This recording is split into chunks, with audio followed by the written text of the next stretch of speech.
What's up? What's up? What's up? Good On evening, this brother. fine Sunday evening, an hour earlier for us.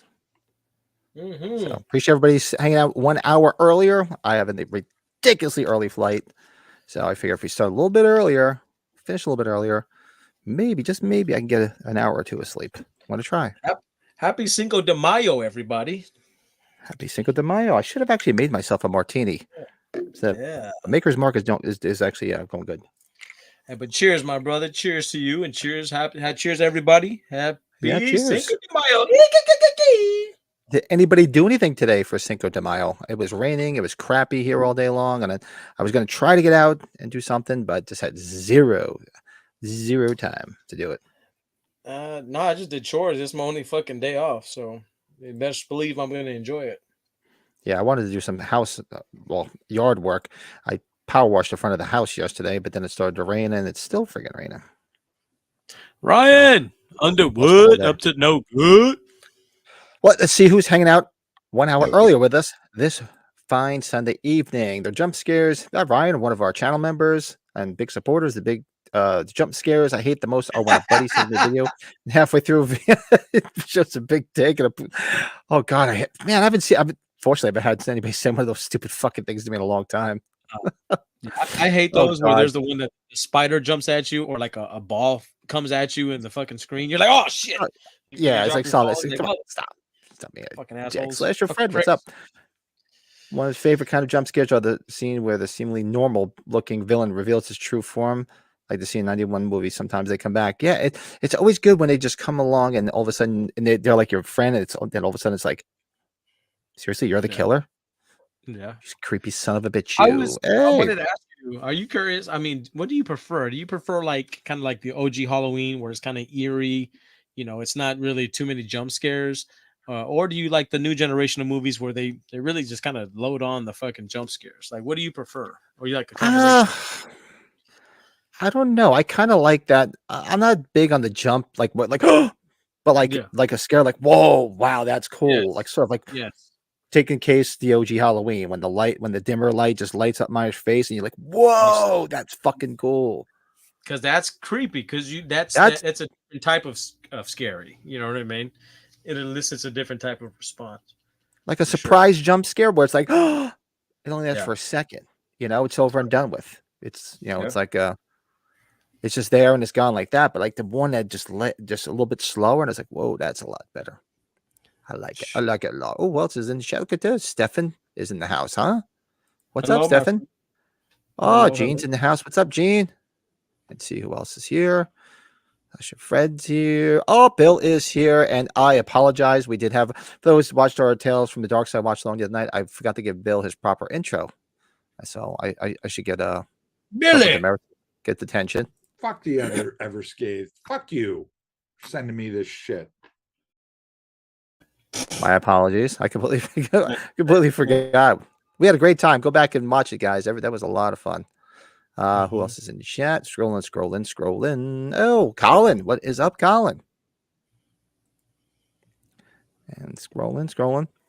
All right. We got some great people in here tonight. We got some great stuff to go over. A lot of cool topics. Brady will be with us shortly.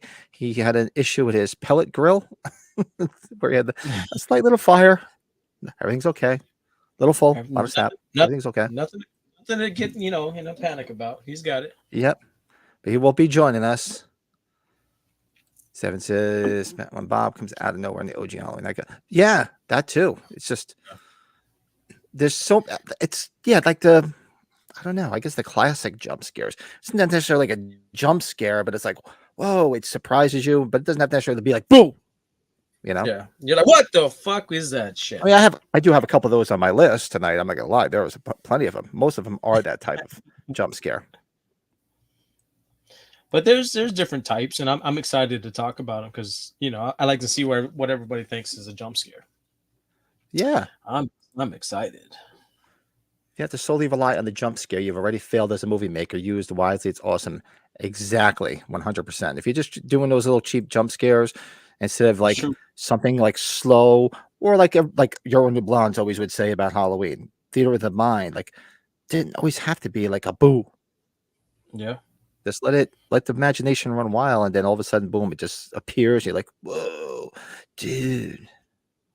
Absolutely. Colin, where the hell is the link to become a channel member? I swear it's right. Should be right there, man. It should say join right on the front. Oh, Colin, how you doing, bub? Yeah, if you want to join, that's awesome, man. Much appreciated. If you want to, just hit that join link, and it should redirect you to where you need to go. And I know I threw a little message out there, and Lurch had mentioned maybe doing like a green room, like a lot of the other channels do, like all the cool podcasters do. We could do that. Maybe maybe not next weekend, maybe the weekend after that, because I'll be, those that know, I'm flying to Detroit tonight. I'll be in Detroit most of the week doing work. So the watch along, I'll be on location via satellite for Tuesday night's watch along. And then next weekend, I'm going away right as soon as I come back. I'm leaving again. Shout out to my son Terrence, graduates college this Saturday. And so he's graduating. So I got a busy week ahead of me. So I really appreciate you putting my son through college there, Pat. I really appreciate it. Seriously, man, what the hell? I'm stuck on for the tab. Hey, man. Hey, I really do appreciate you. You're a better man than me. I appreciate you, brother. Appreciate you. Let's see what it was. Cat jump scares are the worst. That is true. That's a good point. What was the cat's name at Pet Cemetery? Gage, right? Church. Yes. It was Church. Church was the Gage cat. and Church. Yeah, Gage and Church. That's right. Yeah, pretty much appreciated. Yeah, and as soon as he's graduating next Saturday, my daughter will be entering college in the fall. So one's out, another one's in. Every time I think I'm out, they pull me right back in. Yeah, think of all the other shit I can get. Pat's gonna have his kiss makeup on the whole time he's in Detroit Rock City. I know. I'm trying to think of something cool to do. I'm going to Detroit Rock City. I gotta find something to do. I mean, I'm gonna be busy as hell, obviously during the day, but I'm gonna have to find something to do at night. That's awesome. New TV. I did The Adventures of Gage and Church. Mr. Garrett. That's right. There you go, Colin. Mr. Garrett had that cool cat jump scare in H2. That's true. Absolutely. Well, while we wait for Brady and we're chatting with everybody, let's do some new items in our collection. Ooh. Usually we do like a beer review. I'm actually having some Maker's Mark. Just got myself a brand new bottle, so I'm gonna sip lightly. I'll do tonight. But I'm drinking some good old fashioned Michelob Ultra. Ultra. And I finally got in the Australian DVD sets. You got them too, right, Joe? Oh, hell yeah. Oh, yours came in. Fuck yeah. Yeah, they came in this week. So there they are. There's the Halloween 2 lenticular one, and there is the H3 one. So that's all I got in this week. Did order some other stuff, but nothing will be in. It'll probably be in this week, so the wife will see it and then give me shit for ordering more stuff. And that's how it works. I think those are really, really good quality, man. For the price too, they're very cheap. Very cheap and very good quality, man. Super yeah. Cool. There, I got them on display somewhere. But yeah, really good. Really, you get your money's worth. Absolutely. Yeah, and even the shipping from Australia was very reasonable. Yeah, I thought it was a lot more because of the.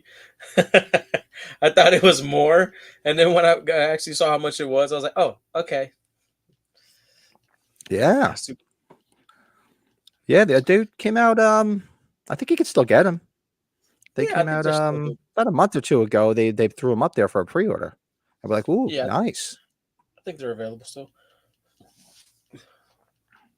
Oh yeah, is that all you got, my brother? False alarm. That too. That'll work. Cat jump scares are false alarm ones. That's all I got. Yeah, nothing else. There's a few other things, but nothing has arrived. Some bitch. All right. Well, I got a couple things. Look at you. Show it off. Show it. All right. So last weekend we went to South Texas. We went to McAllen, Texas for one reason. To go meet Mr. Michael Bean. Never met the guy. I'm a big fan. So I had some Michael Bean stuff in my collection, and I'm a big fan. So I was like, we drove down there, we did the photo op thing, and we went ahead and got some stuff signed. So I had my little reaction figure Hicks from Alien signed by Michael Bean. Check that out. Oh, very nice. Yeah, so I saw a photo you posted with him. Oh yeah, dude, he was fucking super cool. And everybody knows I love these reaction figures. So I'm not a completist when it comes to these, but if I see something I like, I'm gonna cop it. Then my Kyle Reese figure from Terminator, check him out. He signed it right there little corner. Very nice. Kyle Reese. He is the man. This is kind of the one that I was super stoked for him to fucking sign. Is my Kyle Reese. I'm sorry, Corporal Hicks and the Xenomorph. Battle damage. Check that out, dude. That's cool as hell. So I really very nice. Excited about this one, man. And what was it? I forget. What was it called? What was the convention? South Texas Comic-Con. How much was there? A lot of like movie guests, or was it like a lot like stuff based on comics and stuff? It was Matt Dillon was there. Danny Trejo was there. Nice. There was some good names, but a lot of them they left either Friday or they only came in for like Friday or Saturday. We went Sunday. Carrie Owls was there. I missed him. He was there Friday, Saturday. Who else was there? We need big names. Lou Ferrigno canceled last second. Chuck Norris was there on Friday. Was he? Yeah, Chuck. He did one day. Who else? I'm missing a bunch of names, but yeah, it wasn't much, but yeah, Michael Biehn was the man. And then everybody knows I love my Donatello. I've been seeing this, I've been wanting this, but I didn't want to pay what people were asking, but I got it for a good deal at that convention. So I got one of the first releases of the Donatello and Krang 2-pack. And if you know, you know. So this was kind of hard to come by. It's a hard one to come by. Yeah, pretty good condition too. Check that out. That's fucking awesome. What year is that? It's gotta be 90s, right? No, it's 2000. Well, actually, it's 2019. But for this line, this was one of the first releases for the NECA line for these guys. So the market is so flooded, but these were the OG releases, and these are people just drive up the prices because these are the OGs. So it's so cool. Nice. Now they got a lot now, but that's the one I've been missing. And I'm trying to think of what else. Oh, I got some other stuff. It's right here. Let me get it real quick. I forgot to grab the damn stuff. Let's see. Hold on.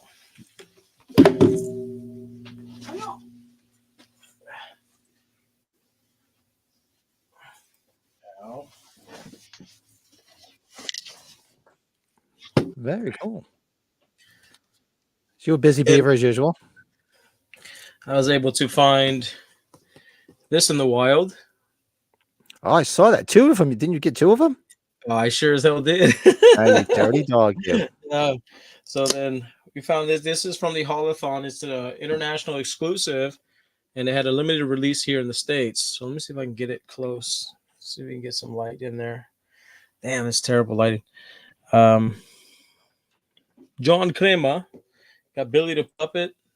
So this is the red robe variant. So I'm assuming they're going to be dropping the black robe variant with the red outline. So if you're out there, go to your nearest Target, check it out. Or there's some resellers selling it online. So go cop that stuff.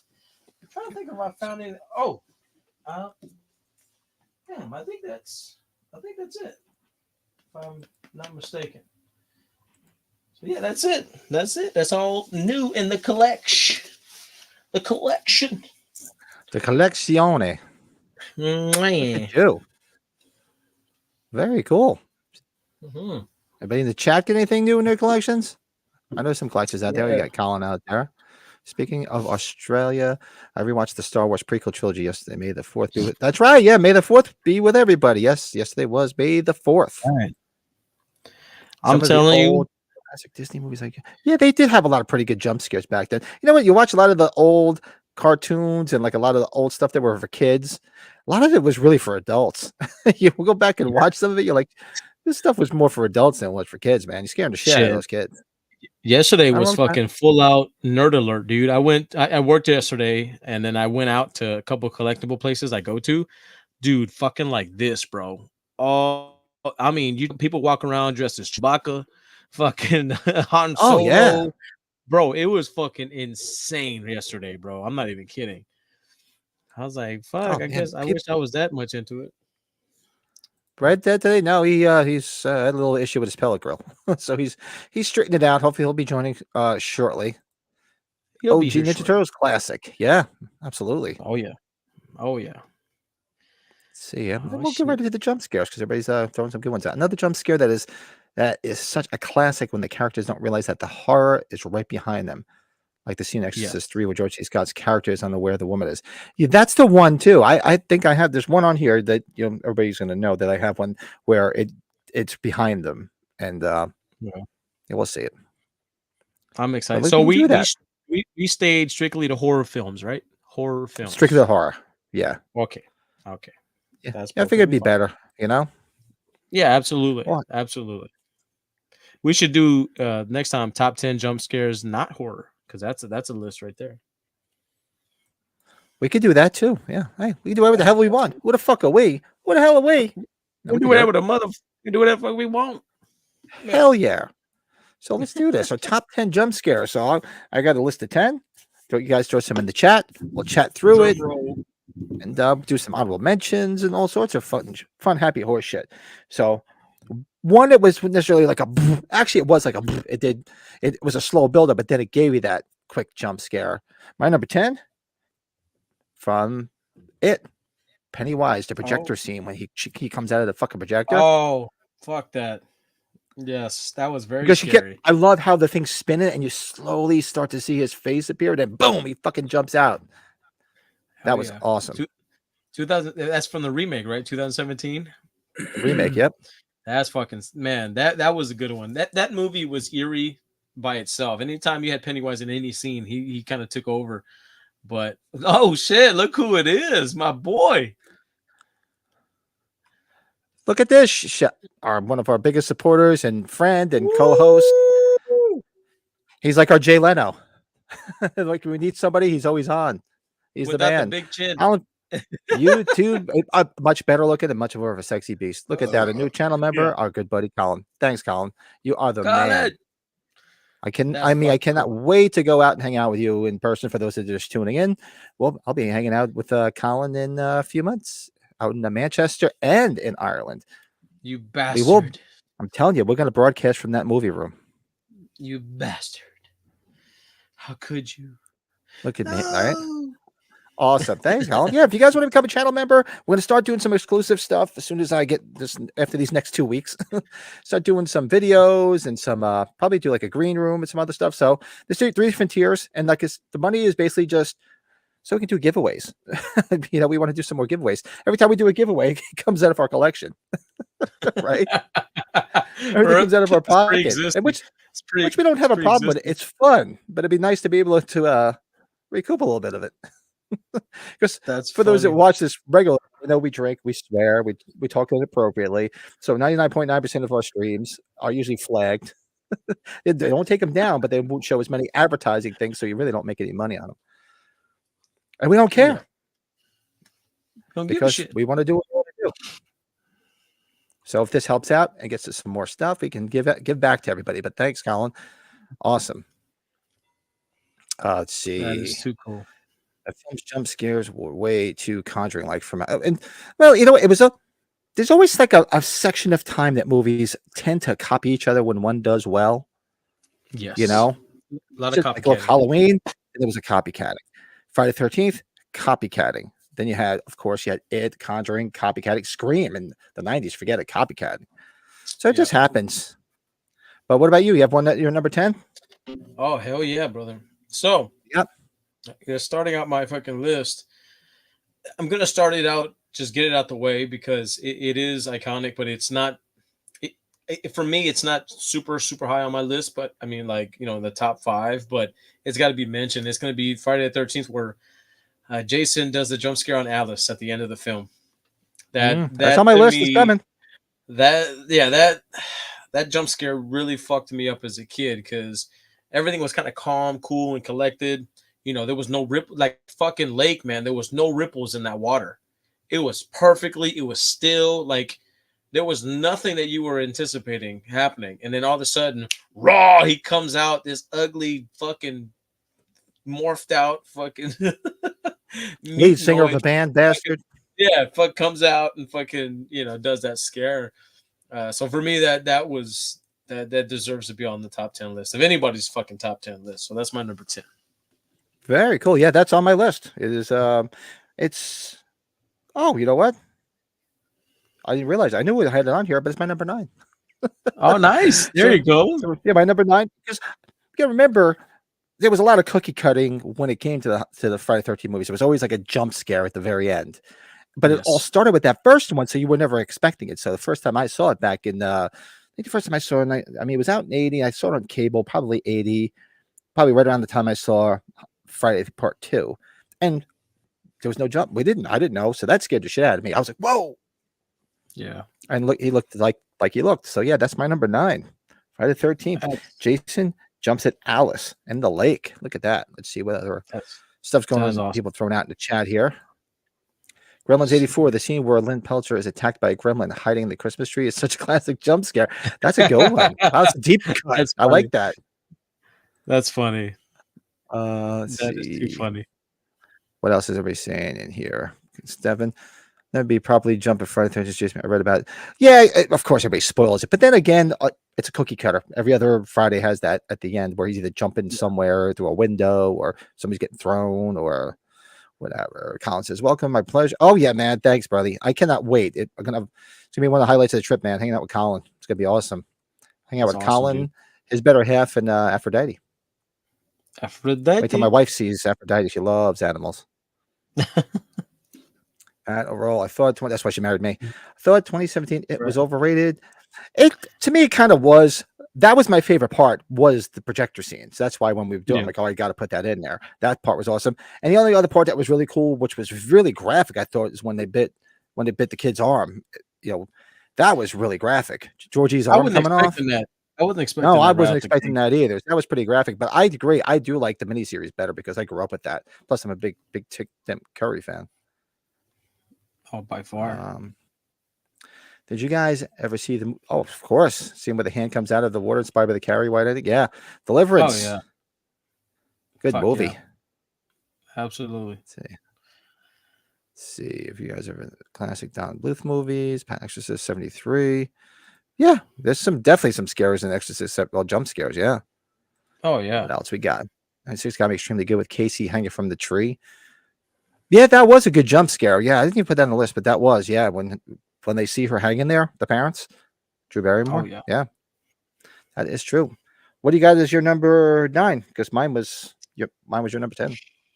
Let me see here. Okay, so this fucking scene scared the dog shit out of me, and I don't know if I can describe it well, but in The Conjuring, do you remember the scene where the little girls are in the bedroom?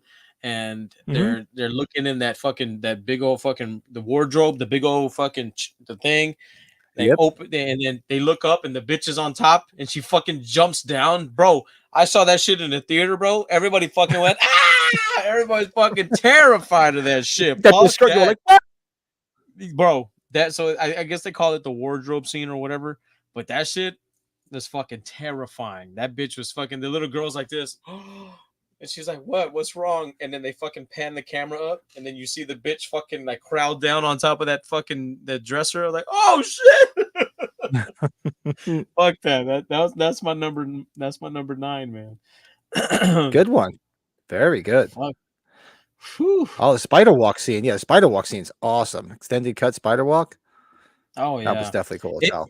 To me, what was scarier for that scene was that fucking that sound that the shit that they play when that fucking sound, because it makes the skin on the back of your neck stand up, man. Fuck that. And the mom's very like, true. Oh my god. Oh my god. So my number 8 is a movie I really, really like. And I'm looking forward to what they do with the sequel. So, and it follows Jay's bedroom when she won't open the door because she's seeing that real tall man. And then she opens the door for the sister. And the tall man just comes and starts walking right in. That to me, it still gives me chills when you see that guy come out. I was like, there he is. The fucking tall man. I just pooped a little bit. Yeah. I just soiled my underpants. Sharded. The Shining, when Jack kills Dick Halloran. That's a good one. Yeah, I didn't even think to put that on here. Oh yeah. Yeah, that's true. When he comes right off from that the column and hits him with the axe right in the chest. Twilight Zone, the movie, the scene where John Lithgow's character opens the plane shade and sees the demon. That's a good one too, man. I can't believe I can kick myself for getting that one. Fuck that. That's fucking that little demon. Or you can even say the beginning of Twilight Zone with Albert Brooks and Dan Aykroyd. Hey, you want to see something really scary? I didn't even think of that. That's fucking ugly. That shit gave me nightmares, bro. That fucking he's like awesome. That's why Dan Aykroyd is a fucking legend. Yeah. What do you got for number 8? Number 8. Let's see what we got. Let me look at my list that I have here. Okay. So all right, I guess I'm gonna have to go there. This scene is very fresh in my mind because I downloaded it when we went on our trip to Seattle. So I watched it twice on our flights to and from. Excuse me. Bless you. And this fucking scene, I remember how I felt when I saw it was The Thing, 1982, when they did the blood test. Oh, yeah. The fucking anticipation, he tests a couple of the blood samples, nothing happens, but you totally just lose you let your guard down for a second, and then as soon as you fucking do, he fucking tests that blood, and that fucking that shit comes out, that bitch every fucking drops it, and homeboy starts shaking at the fucking on the chair when they're on the bench. Oh my god! Talk about fucking like, oh shit! And then shit just went fucking off the rails after that. It went off the fucking rails. So I'm gonna add on to that. My number 7 is Norris's chess scene. Oh no shit! With the fucking paddles. He takes the paddles and it goes right in. I was like, oh, whoa, no fucking way! Bites his arms off. I was like, holy shit! Fuck yeah, dude. That's my number 7. Norris's chest. Yeah, dude. That's a good thing about the Thing is like the jump scares are not like your typical jump scares. There's actual there's actual points to these incidences happening. You know what I mean? Like that buildup of the blood samples, that was a culmination of like who it could be. You know what I mean? And finally builds up to that moment, and then all of a sudden, you can realize that somebody did sabotage the blood. Somebody did not want to be found out who they were, and then it happened. Same thing with that is like you had no idea that guy was the Thing. No fucking clue when he had the paddles. I didn't think the doc was gonna get his fucking arms ripped off. No fucking way. That I did not think of that at all. One of the most crazy ass scenes in horror history too, when the head splits and comes down, turns into a spider. It's just like. You're still seeing. I remember when I first saw it. I didn't see it in the theater. I saw it on home video, and I never understood why it took so long for people to come around because it wasn't really a hit. But I watched it. I was just like, that is the most fucked. I remember telling my brother, I'm like, come on, look at this shit. When it turns into the spider and starts walking away, you're like, whoa! You gotta be fucking kidding me! Exactly. It's like you took the words right out of everybody's mouth. Like, what the fuck? What the fuck is that? That is so good. Good choice, bro. What's up, Eric? A few scenes and Jaws, yeah. Got a nice little rolling of our choices here. One's leading to another very well. It's weird, right? They're all blending together. Super weird. I guess my next one is gonna have to be. I have to give OG love. Like I have to because, this one was this. What do you guys? So what? It's a 7. For me, my number 7 is the scene in the original Texas Chainsaw Massacre where Leatherface first appears and he hits him with that fucking whatever the fuck, that mallet or whatever the fuck. Big mallet, yeah. That fucking scene, bro. That fucking scene, bro, fucked me up, man. I never wanted to go into strangers' houses because of that scene. Like I remember seeing it, like, oh my god, and then he fucking slams the door, like, and the build up as the camera pans up, and he's like, "Yep." You're like, "Whoa, what the hell is that?" And then, boo, and you're like, "What the fuck?" Yeah, so that scene scared the shit out of me, man. That was fucked up. This is from a Michael Haneke movie called Cache. Guys is talking calmly, then from out of nowhere cuts his own throat open with a razor blade. Brutal scene. Really? It's almost like Prince of Darkness, right? When he cuts his throat. Oh yeah, that's right. Which is on my list. I believe I put it on here. Yeah, I did. In American Tail from 1986, the moment where Fievel is finding that America is not as glamorous as he thought, it's going to be a very great jump scare. American Tail. I know the movie. Have you seen it, Joe? No, I have not. Check it out. An I know of it. American Tail. I know the porno American Tail. Well, I've seen a few of those. I know that. This is on my list, Stefan. This is on my list. When Michael jumps up to kill Alice. On my list. That's on my That's list. on my list. Now I'm gonna pick a different one now because that's on my list. Well, okay. So since it's on your list, well, no, I'll pick a different one. But I was gonna say let's elaborate, but nah, we'll leave it alone. I do have another one I thought of right before we started, and I could kick myself in the ass, and just have to do with be like an honorable mention. Nobody's mentioned it yet. Let's see. Okay, so my number 6. Somebody mentioned it earlier. It's a classic. I had to throw it on here because I remember watching it as a kid and I'd be like, "Oh shit!" Scared the crap out of me because it was 1976. There wasn't too many jump scares like that. But the ending of Carrie when her hand comes out of the grave and grabs oh yeah, what's her name? Why am I drawing a blank on her name? Amy Irving. Amy Irving. Yeah, that's right. Oh man, Definitely. that's a good one. I didn't know what to think about that when that happened because it was such a traumatic fucking event that occurred, and it's like everything kind of calms down, and they kind of settle you down. And you're like, okay, we're good, and bam, the fucking arm comes flying out. You're like, what the fuck was that? True. Yeah, that was one of the earliest jump scares I've seen. Yeah. And she wasn't she with Amy Irving? Wasn't she with DePalm at the time? I think she was dating him at the time.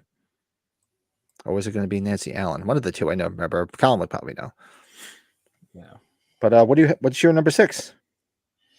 All right, we're getting to the deep cuts here.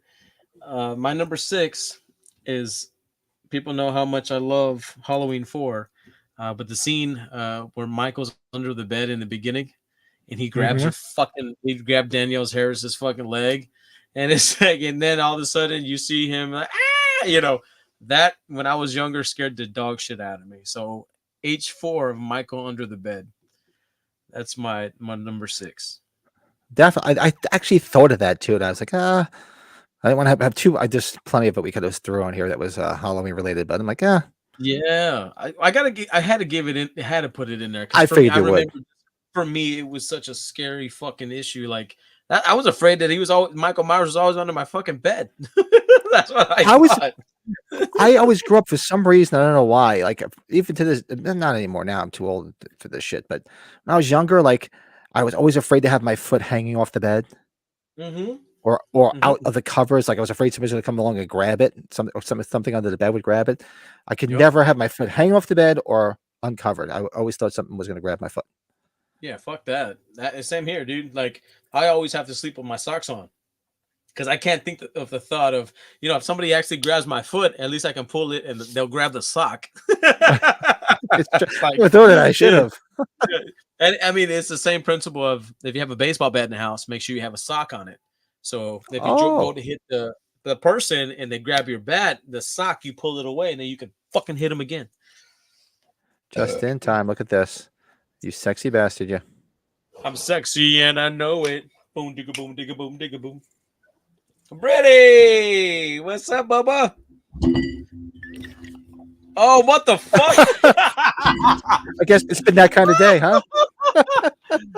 Oh shit! What the hell happened? I didn't do it.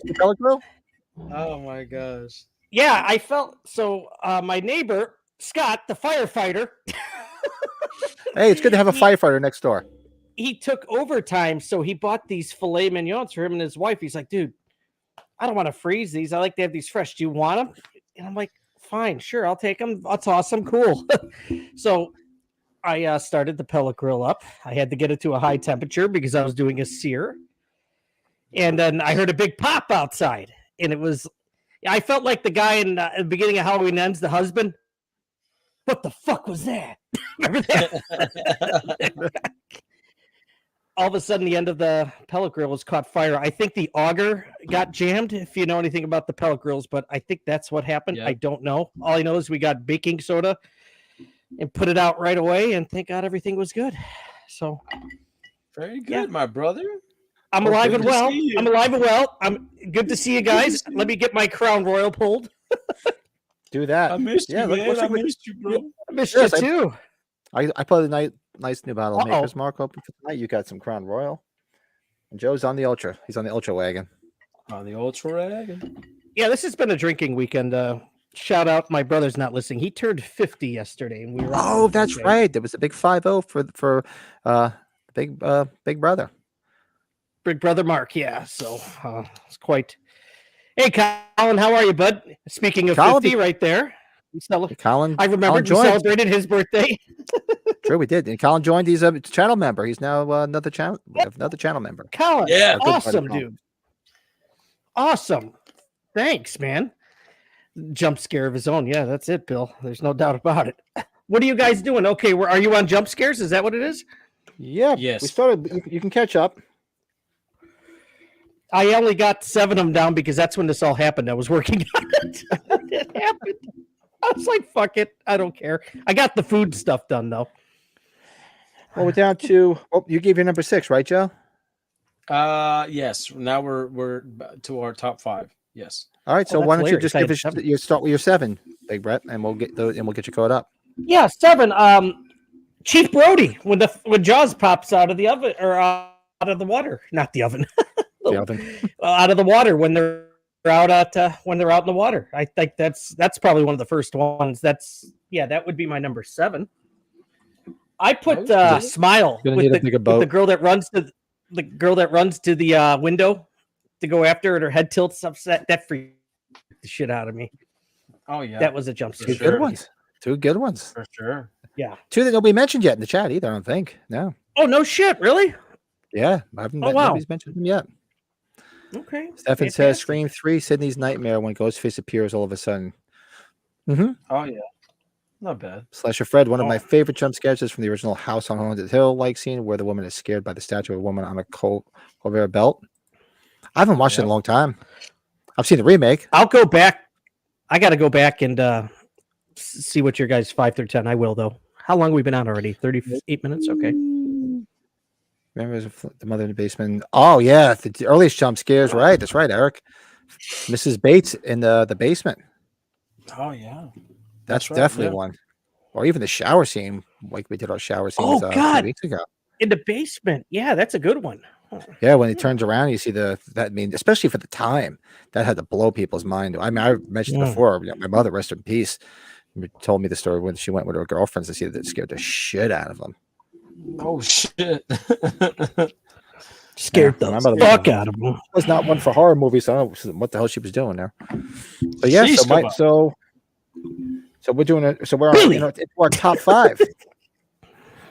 All right, so my number 5, one of my favorite movies from the early VHS days. I found it through VHS movies, but the very ending of the original Phantasm, when they jump through the mirror and grab him, boy, you grab him and pull him into the mirror.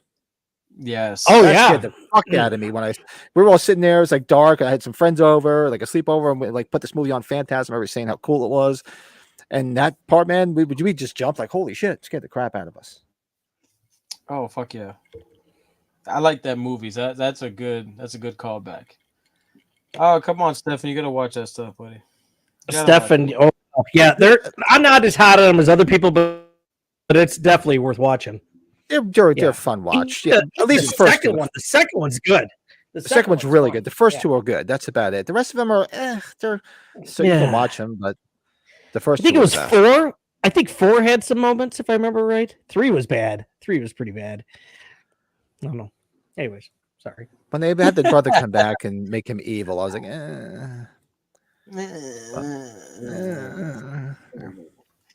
Hey, Joe. I got to change Senor? the subject really quick. Do I get the voice of Optimus Prime to sign something at Chicago Fan Expo? Oh yeah. That guy, has he done conventions? I'm like, damn. I don't think he has. He's awesome. He's pretty old too. I think. Was it Cullen? Something Cullen, right? Yeah, Peter Cullen, I think. Peter Something Cullen. There you go. Dude, that's 60 fucking badass. Dude. $60. He's as cheap as the Warriors, right, Pat? yeah, right. Nobody's cheap anymore. Okay. No. Anyways, where were we at? I'm sorry. I'm the only cheap date. Michael Bean was 80. Was he $80? Wow. 80. Did he have his fucking wife per- with him? Jennifer Blanc, I think, right? Of course. $80 per sig. Combo 120. Those Terminators out there. Gene says, oh, why isn't it Come to get your wallet. jail scene? Oh, I haven't seen Salem's Lot in so long. I've been wanting to go back and revisit it before the new one comes out. But yeah, the jail scene in Salem's Lot. Yeah. The thing with Salem's Lot, you always remember the figure out in the window. That was like the whole thing that freaked me out. Is that the guy or the kid or whatever it was outside the window? That was always crazy. What else we got in there? Colin says there's a phenomenal jump scare in The Sentinel when the creepy old guy appears from the corner of a blacked out room and appears in a flashlight. I haven't watched The Sentinel in a long time. I remember it used to be on cable a lot when I was a kid. I have to go back and rewatch it. Very nice. Slasher says in the original Nightmare on Elm Street, the scene where Freddy walks through the jail scene bars. It's just great. Oh, right. Yeah, right. When he goes to freaking hang him. Yeah. See, Ryan Underwood underscores our sentiment. Second Phantasm is great. The rest are shit. That's true. Ryan's got it. He knows. He knows. He knows. That's awesome. And Bill's echoing our sentiments too. The first two Phantasms rule. The rest are. There's. I mean, I would say watch them just to watch them. But how many are there? 5? I think there's 5. Correct me if there. I don't think there's a 6. To my knowledge, I think there's 5. Unless they snuck one in that I didn't see, and I'm not going to write home about it. Oh god, the one guy finally died, right? Not Bannister. The Scram guy's still alive, right? Scram. Which guy?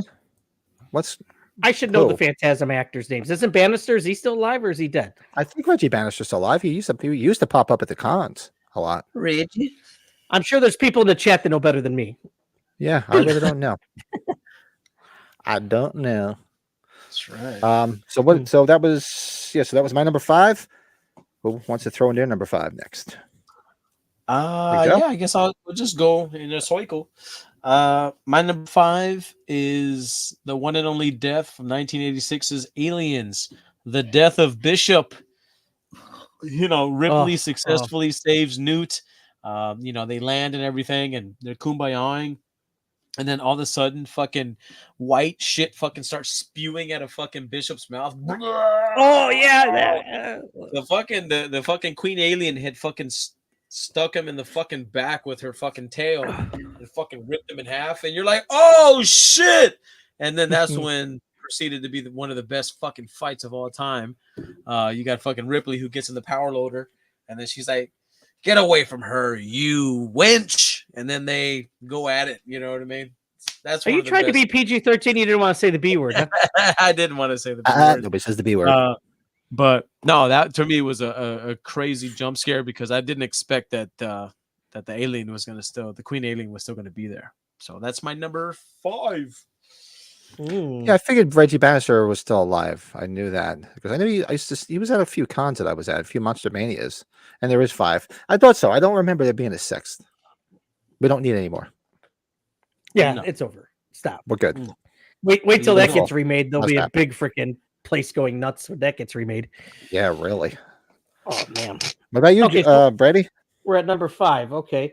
Mine's kind of silly, but it scared me because I was only 7 years old when I saw it. When Dr. Loomis comes up behind Jamie in Halloween 4 on the street, remember? That creeped the shit out of me. Yeah. That's a good jump scare. Well, yeah. That got me. That's good. Like, who's this dirty old man scaring the shit out of this little girl? He goosed her. He gave her a goose. He goosed her.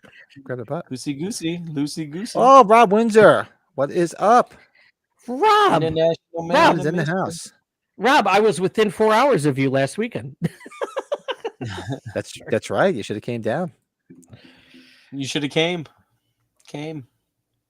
I'm glad I came. Awesome. My number.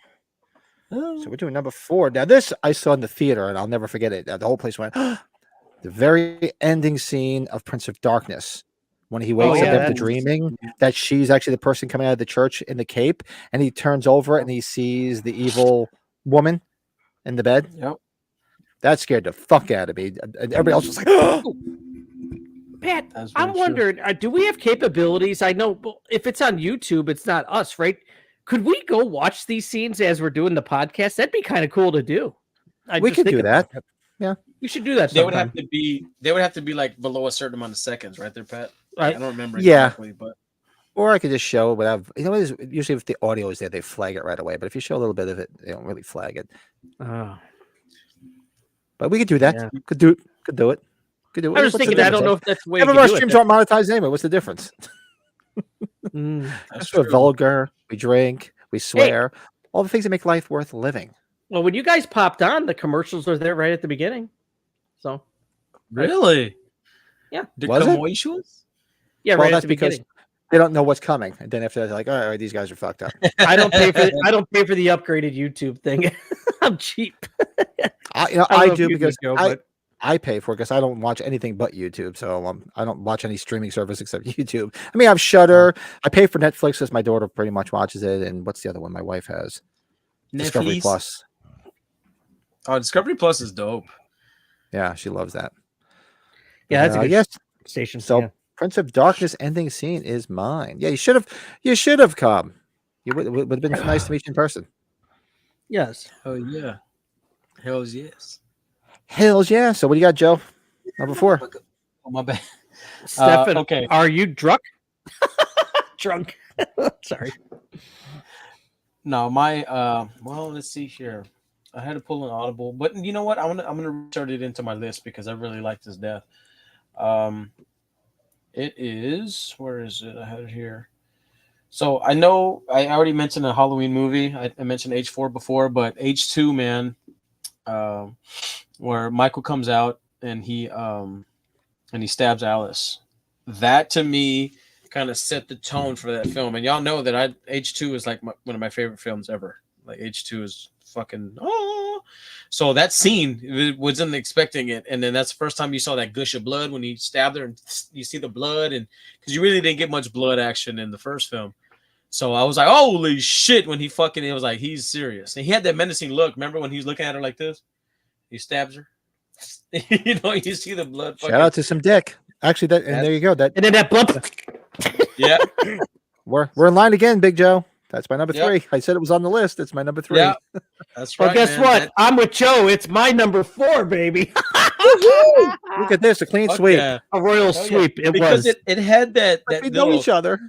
it had that dun, and he jumped up and boom, Which is, it's kind of funny because you know something's going to happen, but you didn't expect it to happen like that. He's like, what's this guy jumping jacks and shit? What is he doing? I was like, what was he like in a crouch position, fucking hiding behind? What the fuck? Like she did. Yeah, I thought he's been there, bleeding like, all over the place the last few minutes, right? Yeah, no. Look at that.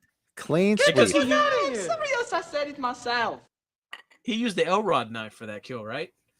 Yes. The The long- Elrod knife's at the school, if I'm correct, right? I think so. Because the Elrod knife is that long, weird one, right? It's long. It's really That's what she long. said. Yeah, I have it. I have the Yeah. plastic It's a one. carving knife, right? It's like the Yeah, it's John like carving Holmes or knife. the Peter North knife. Yeah. Oh, that's awesome. Shit. So what was that? That was number 4? That was your 4, but that was my number 3, and that was Brady's number 4. So it looks like it's coming Oh, right back nice. to me. But let's see what somebody's saying in the chat here. Slasher Fred Nice. says 71 movie Duel, great movie. The scene where Dennis Weaver goes into the truck stop and can't seem to identify the driver of the truck that is harassing him. Such a great. Oh, That is such a good movie. Duel is awesome. We should put that on the Spielberg's watch first list. movie. Spielberg's first film. Yeah, we should really put that on the list. So if that was your number 3, Pat, then it goes back to Joe. I think it's like Uno. Oh, that's true. That's like Uno. Yeah, it's like I did a reverse card. So Colin says my Bloody Valentine has a decent jump scare. When the drunk, I thought of this one too. When the drunk old bar guy sets up the fake Harry Warden, and he keeps opening up, he keeps laughing, and then I think it was like the 3rd time he opened it up, it was a real Harry Warden and kills him with the pickaxe. Yep. Good one. Somebody else said it myself.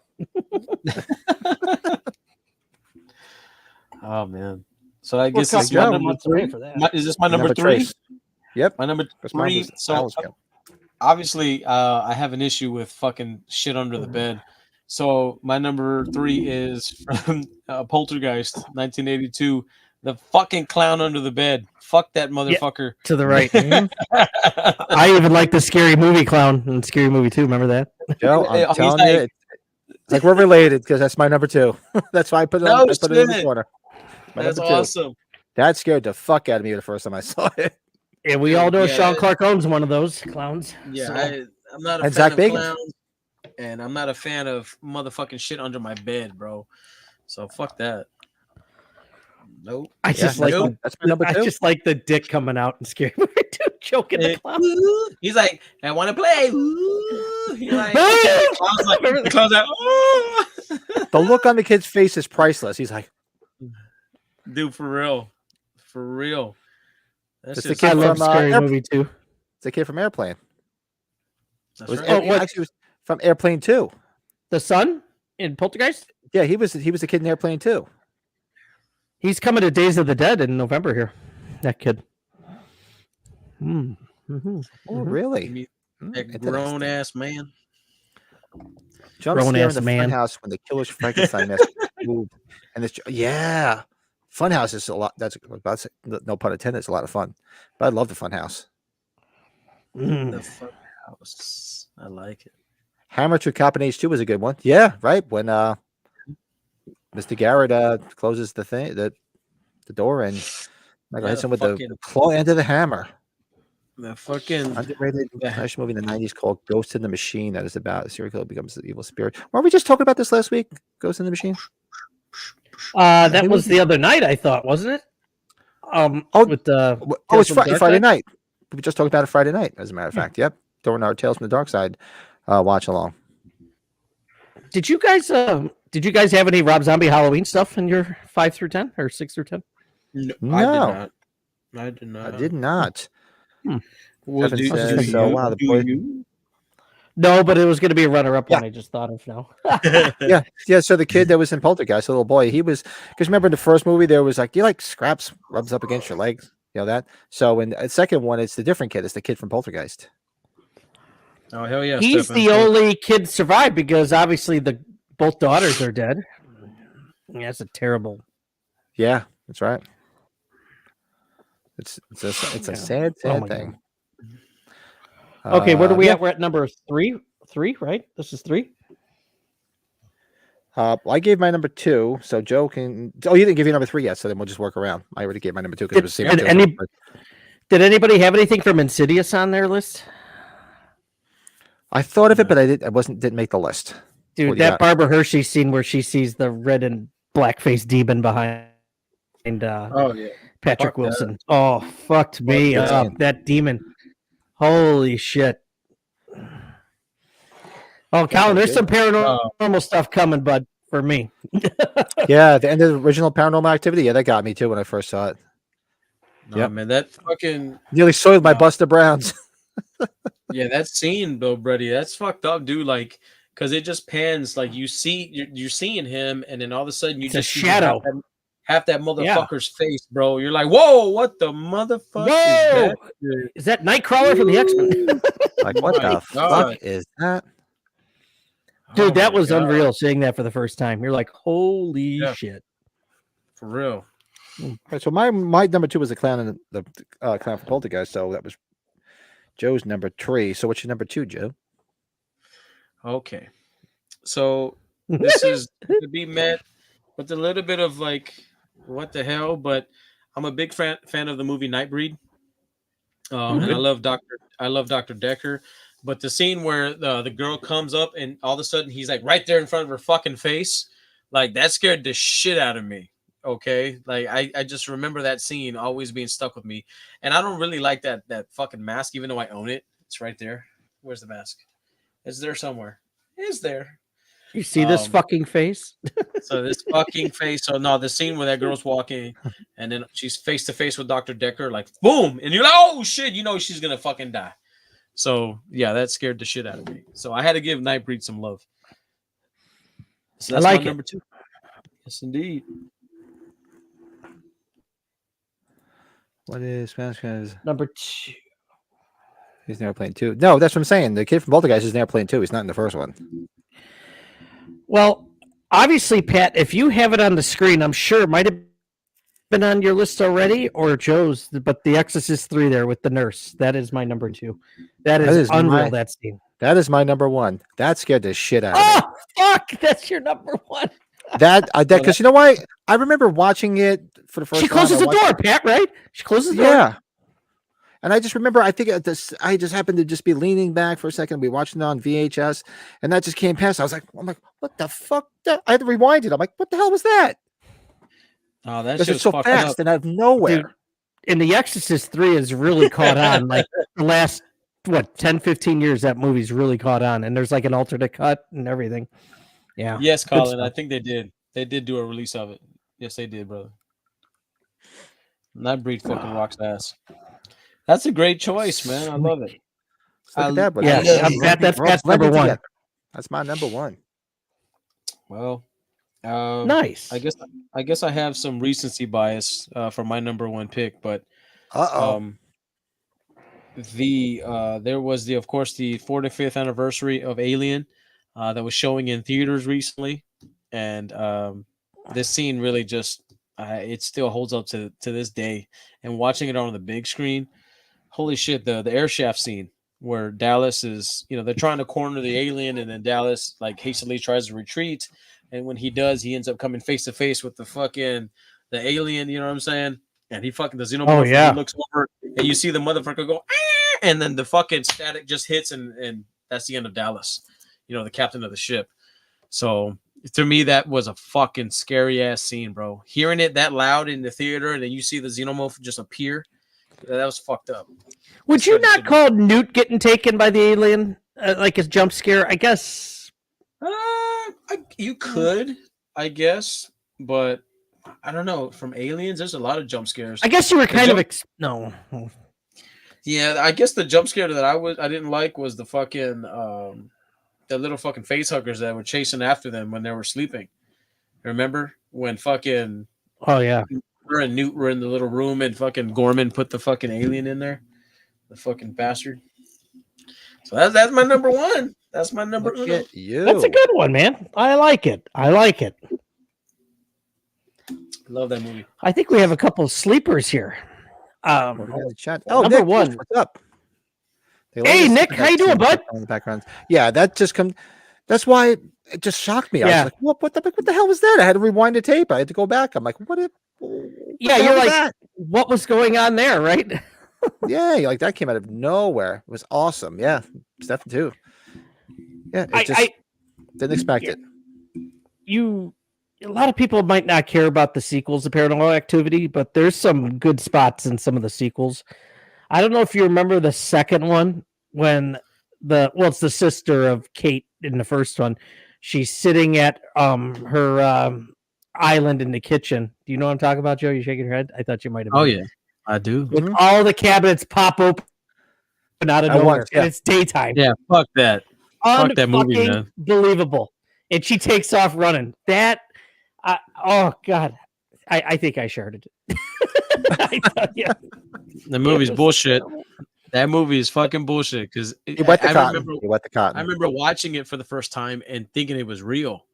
That's what fucked me up. And the same thing with the Blair Witch Project. Like, I was so naive. I didn't think that these were fake. I thought that shit was real. I remember really watching that thinking it was real. This found footage bullshit. When that husband comes flying into the camera, that was pretty impressive in the first movie. Good. Yeah, that was another one. I didn't have that on my list, but that's a good jump scare. Absolutely. Yeah, but there's some extra ones in there. Yeah, I can't take away from them because at the time that was very effective. Like that shit really scared us. Like it scared me, And the fucking when she was standing there by the bed and the time is just going by and she's just standing there and shit. I'm like, I really believe that shit could happen. Yeah, doesn't she charge the camera? That's how it pans out, right? Yeah, that's how it blacks out. She charges the camera. That's right. It was like, fuck that scary shit. There's a lot of extra ones you could throw in there. A lot of honorable mentions. One that I was going to put it down. I should have, just because of where Brady and I were back in October in Church in the Fog when Hal Holbrook just comes from behind. That's a good shoulder. When he gets Janet Leigh. Yeah. Yep. Absolutely. You know what? Somebody who was at Slasher Fred with Jurassic Park, that when Wayne Knight is first dealing with the spitter, where he doesn't even know, like it looks like this little harmless dinosaur. Yeah. and that thing just spits out like a maniac. That scared the shit out of me when I first saw it. He's like, This was one. After I made this list, I was gonna put it in here, but I was like, I made my list. I'll make it an honorable mention. Since Colin's bringing up when evil lurks, the hatchet to the face is pretty cool. Hereditary with the decapitation, but when evil lurks, the dog scene, right? When the dog just attacks a little How girl. could I forget to put that one on? Shit, Pat. Yeah, I thought of it after the fact, and I was like, we'll talk about it after. And I forgot about it until Colin mentioned evil lurks because the hatchet to the face was pretty good too. Dude, that's the spot that got me with that movie. That whole thing, man. Because that dog, you figure that dog didn't the dog take off with her by the neck, right? Yeah. It's like, And there was the other shit. scene too. Remember when the ex-husband was trying to say, "Come on, get in the car," and the other car just rammed and killed the wife. Remember, all of a sudden you just see the car come and just take her out. You were like, "Wait a second!" And that's how he knew she was dead later on when she came back for the kid, because he saw her get hit and killed. That movie was all sorts of messed up. I got to go back and watch it again. Such a good movie. Carpenter threw it in some of the non-horror movies. Like I always thought when the one cop comes out of nowhere and pushes Piper into the alley, that was a kind of a jump scare, if you remember right. Mm-hmm. Yeah, that's true. I like in the remake, The Invisible Man from a couple years ago, when he comes and slices his throat at the restaurant. Yeah, you're like, you're like, what the fuck just happened? I'm like, what the hell was that? Dude, I really like that movie. I hope a lot of people. I hope there's not too many people who thought that movie was stupid. I like that movie. There's rumblings about there's going to be a second one. A second one. Yes. Yeah. Absolutely. I fucking hope they do. Elizabeth Moss has this big following because she's like everything that she touches has been turning into gold for a lot of people. So she's got her new show. She got a big nose too. Michael, my Michael comes up from behind Annie in the car in the original 78. Yeah.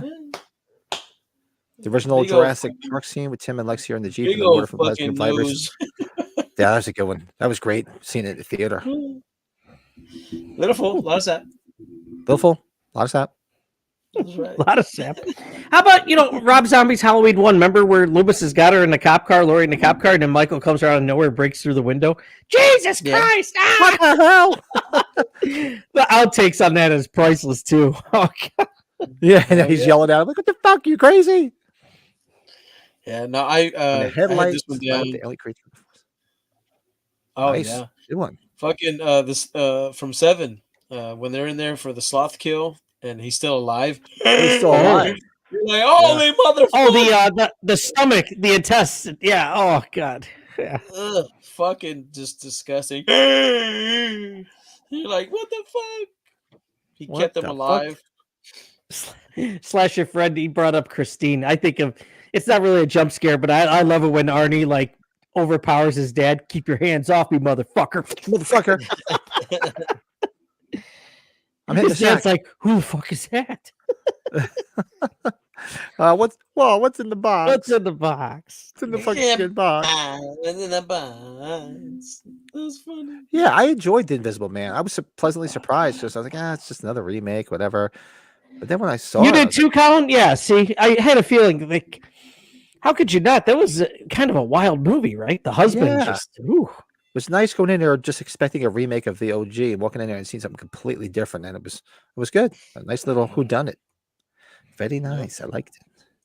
Yeah, but that's our top 10 jump scares. People keep throwing them in the chat if you want. Throw them in after the fact.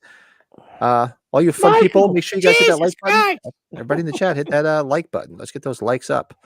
Let's get those likes. A nice. Let's touch the like button. Give it a nice stiffy. Touch it. The Babadook too. The Babadook.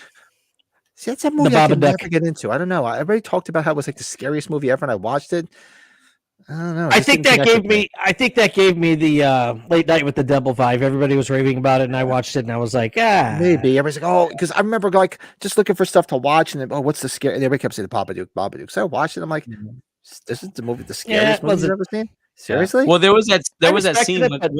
Yeah, the scene in the car with the little boy. That was pretty fucking creepy. You got to admit, that was pretty scary. That kid was the most annoying fucking kid on the planet.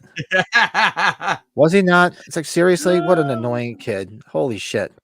He's not as bad as that fucking kid that pretty much starts the whole shit in the last Evil Dead movie, even though you got to make a movie somehow, right? Yeah. Somehow. Fucking little troublemaker bitch. That's a good Somebody threw in the chat earlier. I forget who it was. Joe, Not necessarily Joe, a you horror gotta go. movie, but Christopher Lloyd at the end of Who Framed Roger Rabbit. That was scary shit when I saw it in the theater. Oh His yeah. eyes are all spinning The around and eyes. everything. Holy shit! Yeah, You are somebody so threw in right. the chat That's earlier. scary I was as like, hell. I forgot all about it. I'm like, damn, that's a good one. Yeah, when he's Hell like yeah. giggling. What's up, Jimmy? Yeah, that was a good one.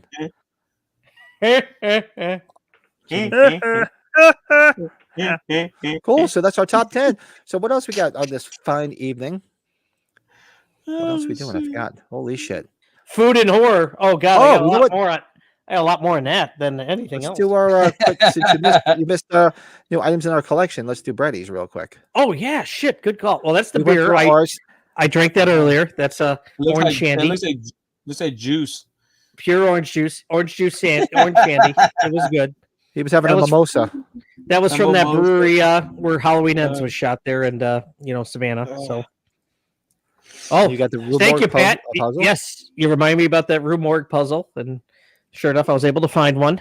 Thank you. Very cool. And you got. I missed the boat on this. I forgot. Is that the limited one with the poster? I have the signed one coming from Shout Factory, but this is the ones from the main company. What's that? Sacred Bones. So I got the CD, and then I got the the regular album. Yeah. Yeah, I forgot to order it. The Lost Themes Noir. And of course, I've been watching this movie like crazy, so I had to buy the soundtrack. It came out with Waxwork last year, so look at Greg Henry with that fucking makeup on, and oh god, so Great creepy. movie. That's cool. Joe, you I'm ever gonna seen go that back and movie? watch it.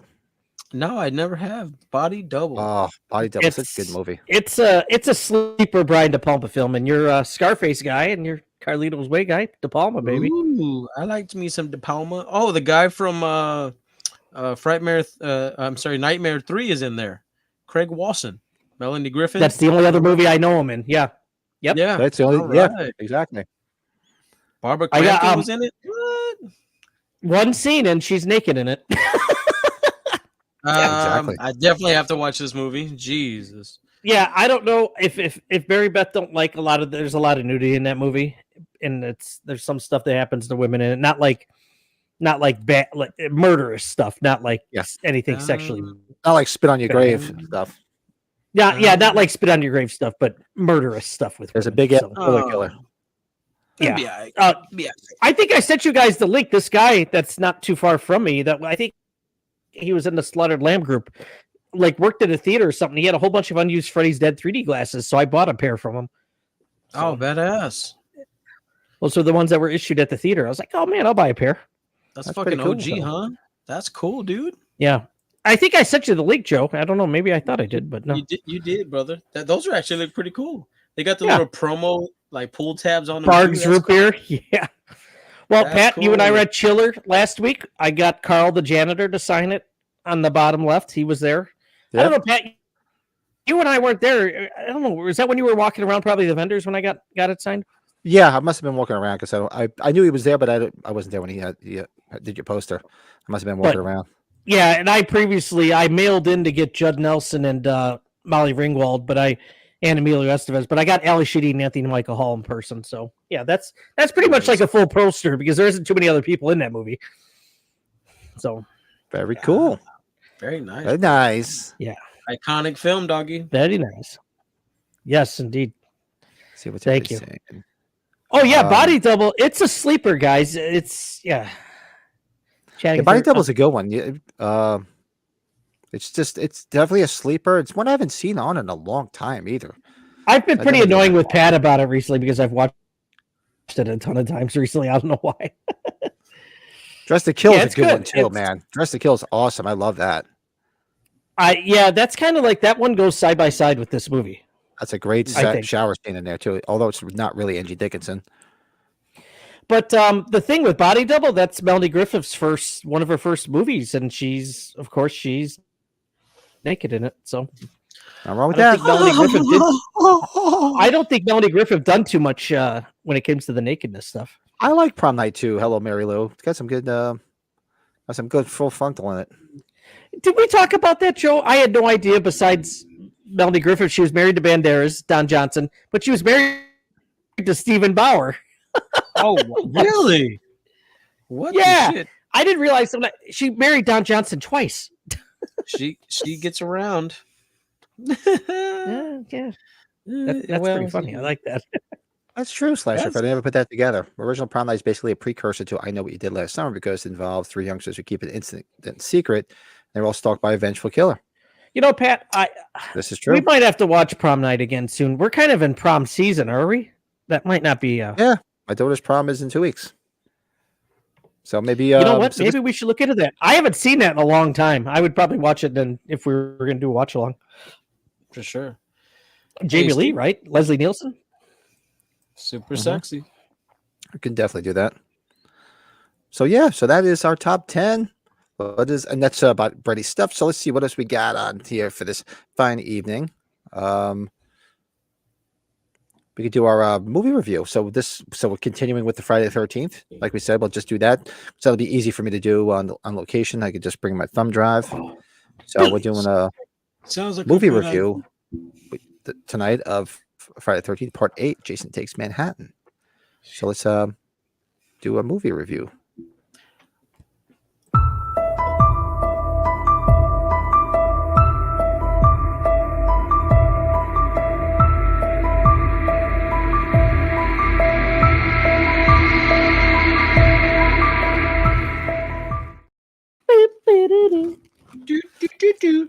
We're going to be watching this Tuesday, Friday 13th, Part 8, Jason Takes Manhattan. And this falls right into my category of guilty pleasures. It's one of those movies that's a guilty pleasure for me. And everybody, it's not a well-made movie. It's not the greatest movie, but I don't know why. Just when it's on, I have to watch it. I love the marketing for it, the posters, the advanced one, and the main poster. I think it's pretty badass. And then somebody did the Scream one like that, right? From the last Scream movie. Did you ever see that yep. artwork? That's kind of cool. But anyways, Pat, you go. I'm sorry. No, so for me, you know, when I first saw it, of course, growing up in New Jersey, by New York, and spending a lot of time in New York, I was just like, okay, there's no way in hell this was filmed in New York, because you could definitely tell, except for obviously the Times Square scene. Yeah. So for me, it was totally unbelievable as being a New York film, but it was still fun. Still trying to figure out how that boat made its way from a lake to the Hudson River. I guess I'll never figure that one out. But there was some good fodder. You know, people getting killed. You had the one guy, the teacher that was on there. The uncle was a real dick. You always have to have like a dick. He was a good dick. He's a good dick. He's a good dick. I love the scene in the shower scene when the girl's in the bathroom naked and he kills her. She was cute as hell. Yeah. The all too brief girl that played the guitar trying to record her own video in the stairwell that was there 1 minute and she was gone the next. Outlandish. Stupid. And one of my favorite kills too was when he's got the small Asian girl. He's choking her. He just throws her and all you hear is she just fucking face plants on the dance floor. That is the great Kelly Hugh. She was in the Scorpion King, I think, right, Joe? Yeah, that's right. You're right. So memorable kills. Hugh. The one kid that gets his head pushed, basically beat up. He punches him and knocks his head over. And there's a lot of memorable stuff in here. That's why it's like a guilty pleasure. I mean, is it great? No, by no means. But it keeps you entertained from start to finish in its outlandishness. So for me, I'd give this, I'll give it 6.5. Wow. Out of 10. Nice. That's a generous score. Yeah, because I err on the side of guilty pleasure, so I guess maybe that's why I went a little higher than it probably should have. I remember historically, I had liked the film, and then recently, what are they streaming on? Is it HBO Max recently? Max. Yep. So because of that, I watched them all recently from all the ones that are on there. So I've watched it. And I caught myself watching it. I'm like, man, this movie really stinks. I'm like, shit. I'm looking for every little nuance to like it. Like, part of me is like, man, I remember the nostalgia of it and everything. Like, you got some cool parts where, of course, the rooftop fight where he fucking knocks what's his name's head off. That's cool. The imagery of him being in downtown New York is cool and everything. But the shit was just kind of, I don't know, man. I didn't get scared. I was not terrified. Number one, and then it definitely was scary. Sure. Yeah, and then you see his face.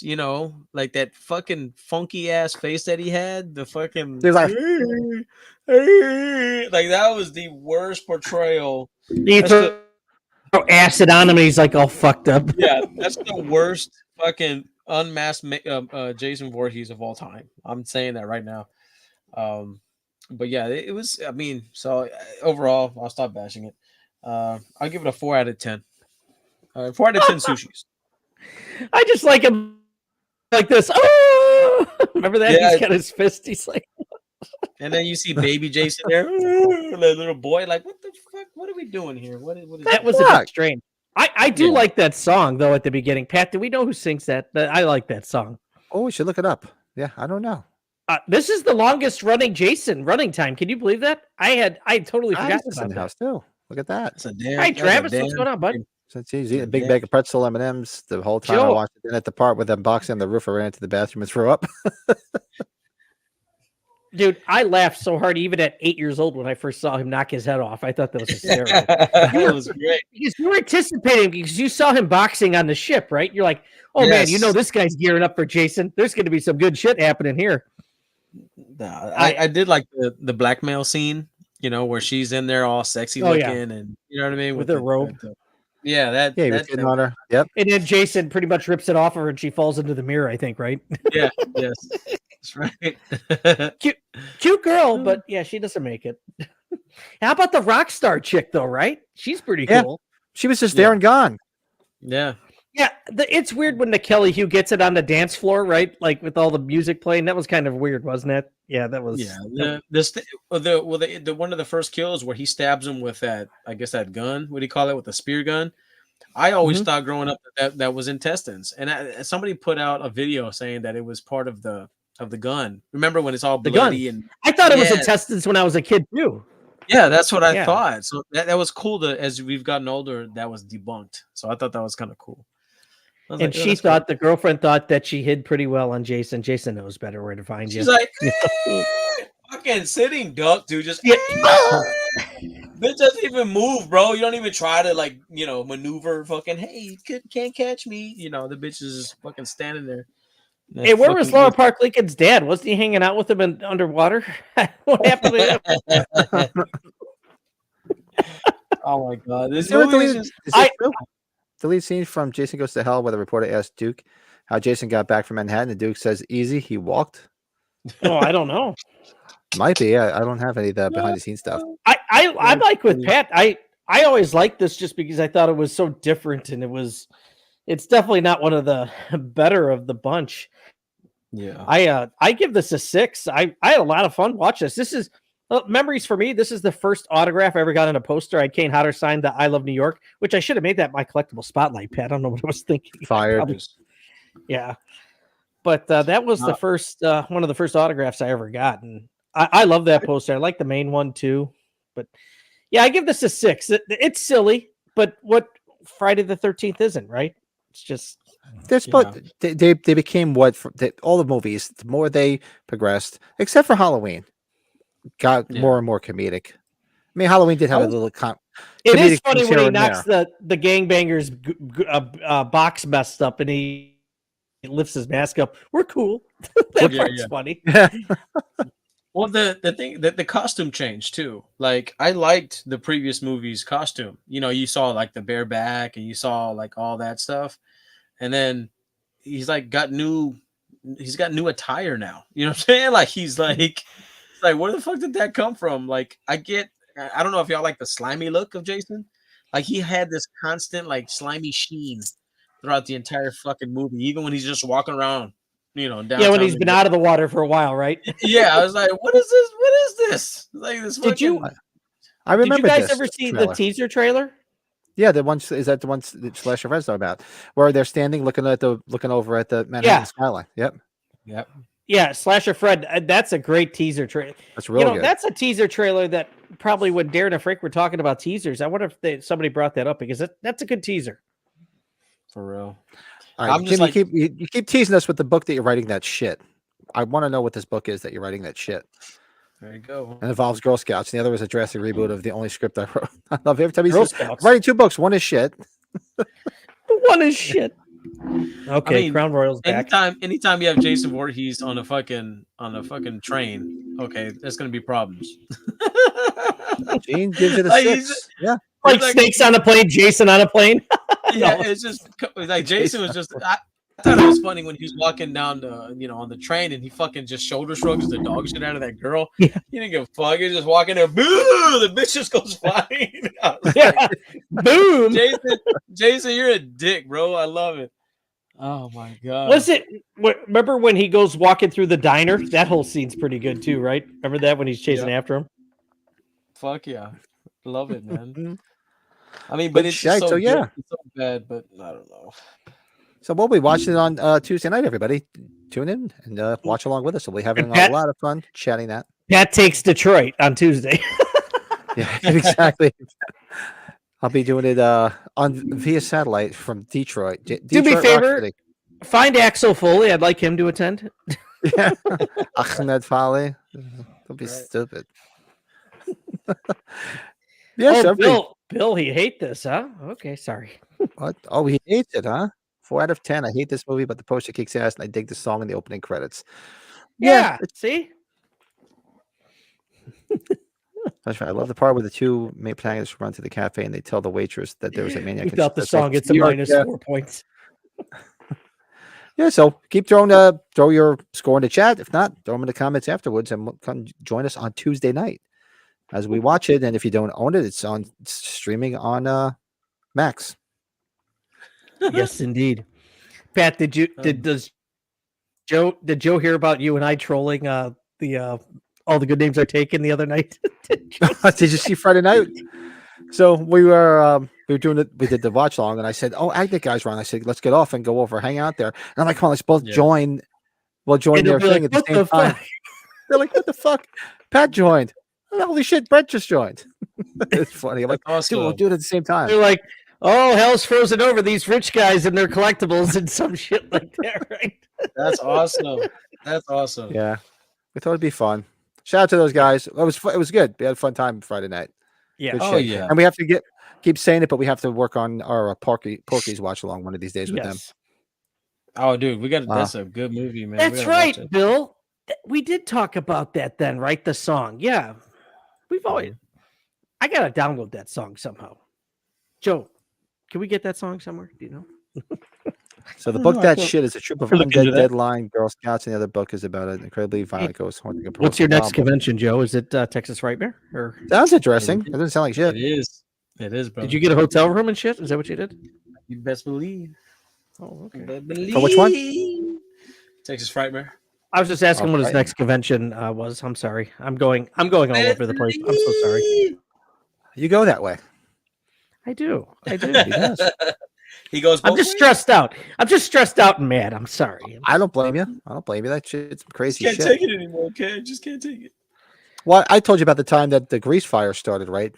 Well, it wasn't grease; it was oil. So I had a friend come over. I was heating up peanut oil. I bought one of these things to make. You can make your own French fries. So I cut fries, and he comes to the door, and I'm not paying attention. I walk into the kitchen, and the fucking oil was on fire. Oh, that's bad. And you can't throw water on it. I didn't have anything nearby, so I quick grabbed it, opened up the sliders, and I threw it into the yard, figuring it would just scatter and go out. So, it was like Clark Griswold's tree. It was like because everybody's like, "What the hell was that out the window?" They just seen this flash out my back window of this big fire, and you heard it was like. It was just like the tree. Oh, Pat, I would have been dying if I saw that, but then. You had to go run out there and put that out, right? I didn't because I saw. I'm like, oh shit! I didn't. By the time I was going to grab baking soda or anything to cover it, I just grabbed it, opened the sliders, went out the deck, and just tossed it in like an open area. But it was and this big flash of fire out the window, and my friend and the cat, like, what the hell was that? Joe, at least it's out of its misery. Exactly.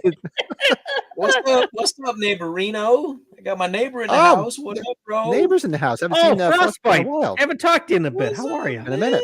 Where you been, Bubba? Oh, God, man, that was awesome. funny. Yeah, that was funny. My wife said, "What the pretty hell?" good. And I just got this big thing and of course after I threw it in the yard, it bent it, so it was never right again after that. So it was the first and only time I ever used it. That's awesome. I acted quickly. I didn't know what to do. It's a grease fire. You can't throw water on it. I'm like, and it wasn't like a towel or anything to like try to smother, but because the flames were high.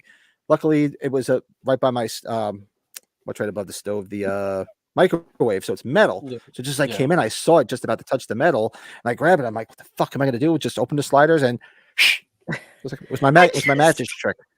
It's like I can just picture Christmas vacation, right when the flame goes, and you look at. That's what it was like. It was like, right? it was out of the corner of your eye. And they were like, "What the hell was that?" And there was a big piece of scorched grass where I threw it because it burned the grass. So it looked like a crop circle. Pat turns around with everybody else at the house. So what's the matter with you?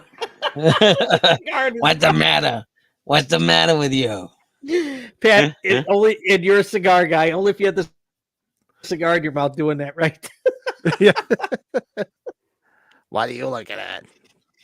Yeah, so that's my big fire story. Thankfully, it was nothing that bad. Yeah, we used the rest of the baking soda at our house. I had to put it on the grocery list. Yeah, he used it all. But that was probably before air fryers, right, Pat? That was probably before air fryers. It was before air fryers. This This was going back. This is like 10 years ago. Yeah, it was way over that. Now we have an air fryer, so it's safe. Well, safe enough. Not playing around with oil. I hope you have an air fryer, Joe. I hope you do. Oh, by far, absolutely. It's the best way to make a quick meal. Damn Skippy. Yeah, we bought one for Joe's son. He's got one at college. He uses it all the time. Yeah, That's my boy. We got him one. That's my boy. So, so our next up this evening is what did we watch? And I truthfully didn't watch a lot because I've been freaking busy as hell. But let's see what everybody watched.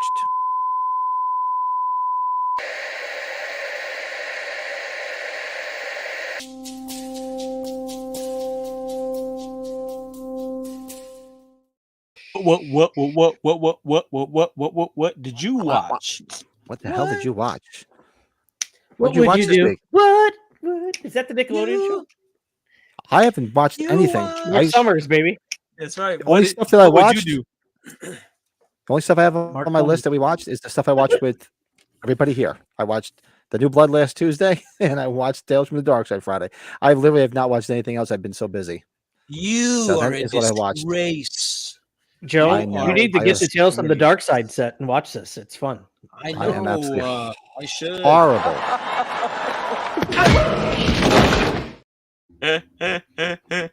Shout out to Will Smith, Bad Boys, June 4th or June 6th. You guys watch anything interesting this week? I didn't watch anything. I was gonna watch the hell we were gonna watch the other night. The one that everybody said is on Shudder that was good.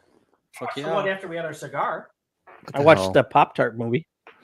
Yeah, No, there was another one everybody kept telling me to watch, and I didn't get a chance. I have it written down somewhere. But Yeah, Lurch and Bill were talking about a few movies when we were on with the Tales from Dark Side. yeah, and I wrote it down. Well, next week maybe I'll catch up with some stuff. Yeah. I didn't. Well, I've been busy as hell. we watched Alien the other day in the theaters. theater. For the 45th, yeah. And then was it a couple of days ago? It was the season finale, season 3 of Chucky. So we ended up watching Chucky. Ready? Yeah, it was 8 episodes, man. It was fucking awesome, by the way. Fucking everybody's trying to shoot for a 4th season, man. So if you guys haven't watched this Chucky series, man, it's so entertaining. Like, it doesn't take itself too serious, and it's just a lot of fun, man. So y'all need to fucking definitely check that shit out. I've been watching slowly, Joe, season 2, and I'll get through to season 3, but I've liked everything I've seen up to it. So yeah, absolutely. You're gonna love it. I second Joe on it. It's fun. Like I have what's to his get there and name? watch it. Brad Dourif's retired from acting, but Chucky's like the only thing that'll keep him going. I'm like, that's probably because it pays the bills, right? Yeah, why not? I mean, he knows everybody. He doesn't have to go anywhere. He just does what he needs to do. He doesn't have to think outside the box. He's a dry fucking guy to meet, but that's all right. It is Definitely what it is. rewatch all 6 Star Wars films. Nice. Yeah, his Ryan daughter will Underwood be watch. Okay. she'll be there. Ryan. So I got some Chucky stuff to get signed. Ryan watched LaFlop James get his ass whipped and make excuses like the goat always does. Yes, he does. There you go. And Hey, Ryan, dude, it's what, the first time since 2005 that him, Steph Curry, and Kevin Durant haven't been in the playoffs or been yep. out of the first round. Yeah. Yeah, we watched. You were gonna say something, Joe, I'm last sorry. night we watched No, there's no big deal. We watched the Canelo fight last night. So Ooh. That's We one of them. I watched got that. written down. Find me. it was a great fight. It was a good Did fight. Were you going back and forth? Did you watch any of the UFC stuff? I did not. I did not. Yeah, there was I there was an interesting UFC fight there. Well, The there's guy did a always moonsault on- and then jumped onto a chokehold. It was wild. It's like wrestling. We had to get. We went to the place we went out to dinner for my brother's birthday. We had to be out by 10 for the cover charge. Oh no shit! They were doing that. They wanted to charge us all. Yeah, they wanted to charge us all like $10 a person. We had been there since like 5:30 though. So Even if you were in the door already, I've never heard of You're that. here for hour. You go now. That's crazy. I'm like, you can Yeah, suck my butthole. especially our waiter's name was Marty, and he had the red life preserver on because he was like cosplaying Marty McFly. He was hysterical. Oh God, nice. And his name was Marty though too. Oh God, That's a good lineup, Jimmy. I like Prom Night too. It's fun. Michael Ironside, Star Wars: The Empire Strikes Back, probably my favorite one. I gotta tell you guys about something. Is it was Unfrosted a big- good? What? Unfrosted? What'd you say, Pat? Did you see Unfrosted? Brett, Oh, yeah, so Steph, stuff. So Pat and I, after we got done with Bill doing the Tales from Dark Side episode, and then after the cigar, I came down to watch that. It was a lot of fun. I liked it. There's a lot of unannounced cameos. A lot of people are ripping on the movie. I just thought it was kind of cool having all these people in the movie that you didn't even know were in it. It's well made. They make fun of Post pretty well because it's really a Kellogg's movie.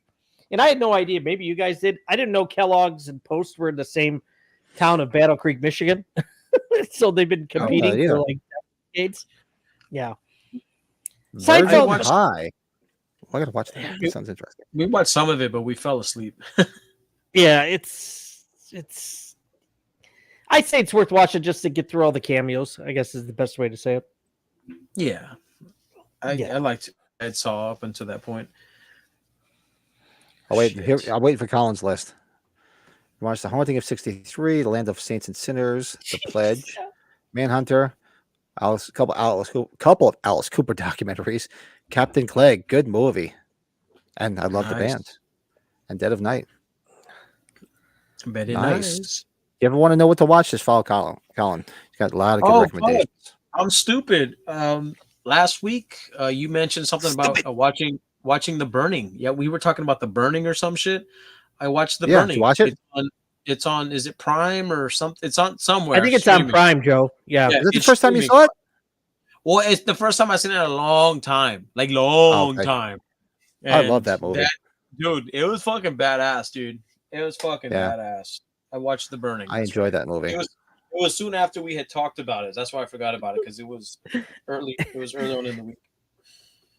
Pat, you see Travis's first thing? Watch the episode Different Strokes with the pervert who owns the bike store.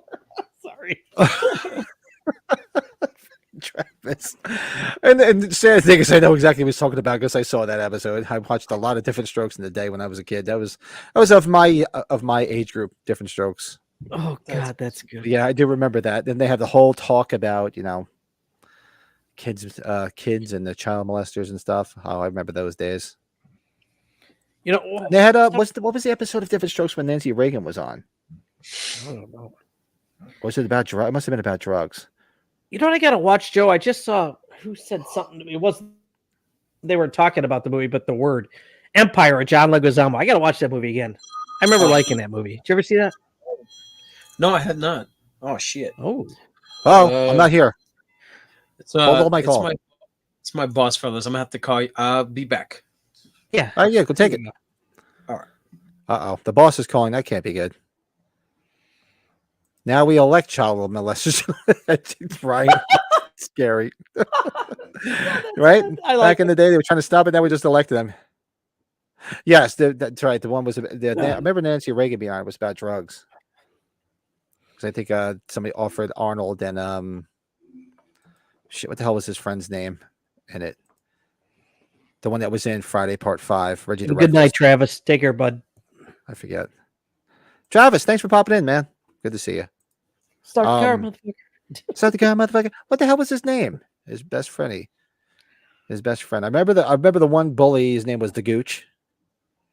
But what the hell was his best friend's? Webster. I forget what his name is. That's a separate show. I'm sorry, I'm way off. Let's see. But yeah, anybody got some more stuff in there you watched? Throw it in the chat. Give us some ideas. This is especially next week. I'll be bored. Dudley, thank you. That's his friend Dudley. Bill, very well, very well. Somebody would throw it in there. Yep. So yeah, that's what we watched. Let us know what you watched after the fact, and just gives us some ideas of things to watch. Because especially next week, I'll be bored at night. I'll be bored at night by myself in a room all alone. I'll be a scared. I'm scared. No, I'm scared. So tonight. So what do we got? So our top 5 tonight. Yeah, our top 5. Somebody suggested. It's probably Travis, because I write down all his. He's got some good top 5s he suggests. But tonight we're doing our top 5 food scenes in horror. Oh shit! It could be meals. It could be dinners. It could be anything to do with food. There's a lot of variation of this. And then when I started really diving deep, I'm like, wow, there's a lot of things that we could really choose here. I was like, wow. Hold on, I got to circle 5 of them now. So let's do our top 5.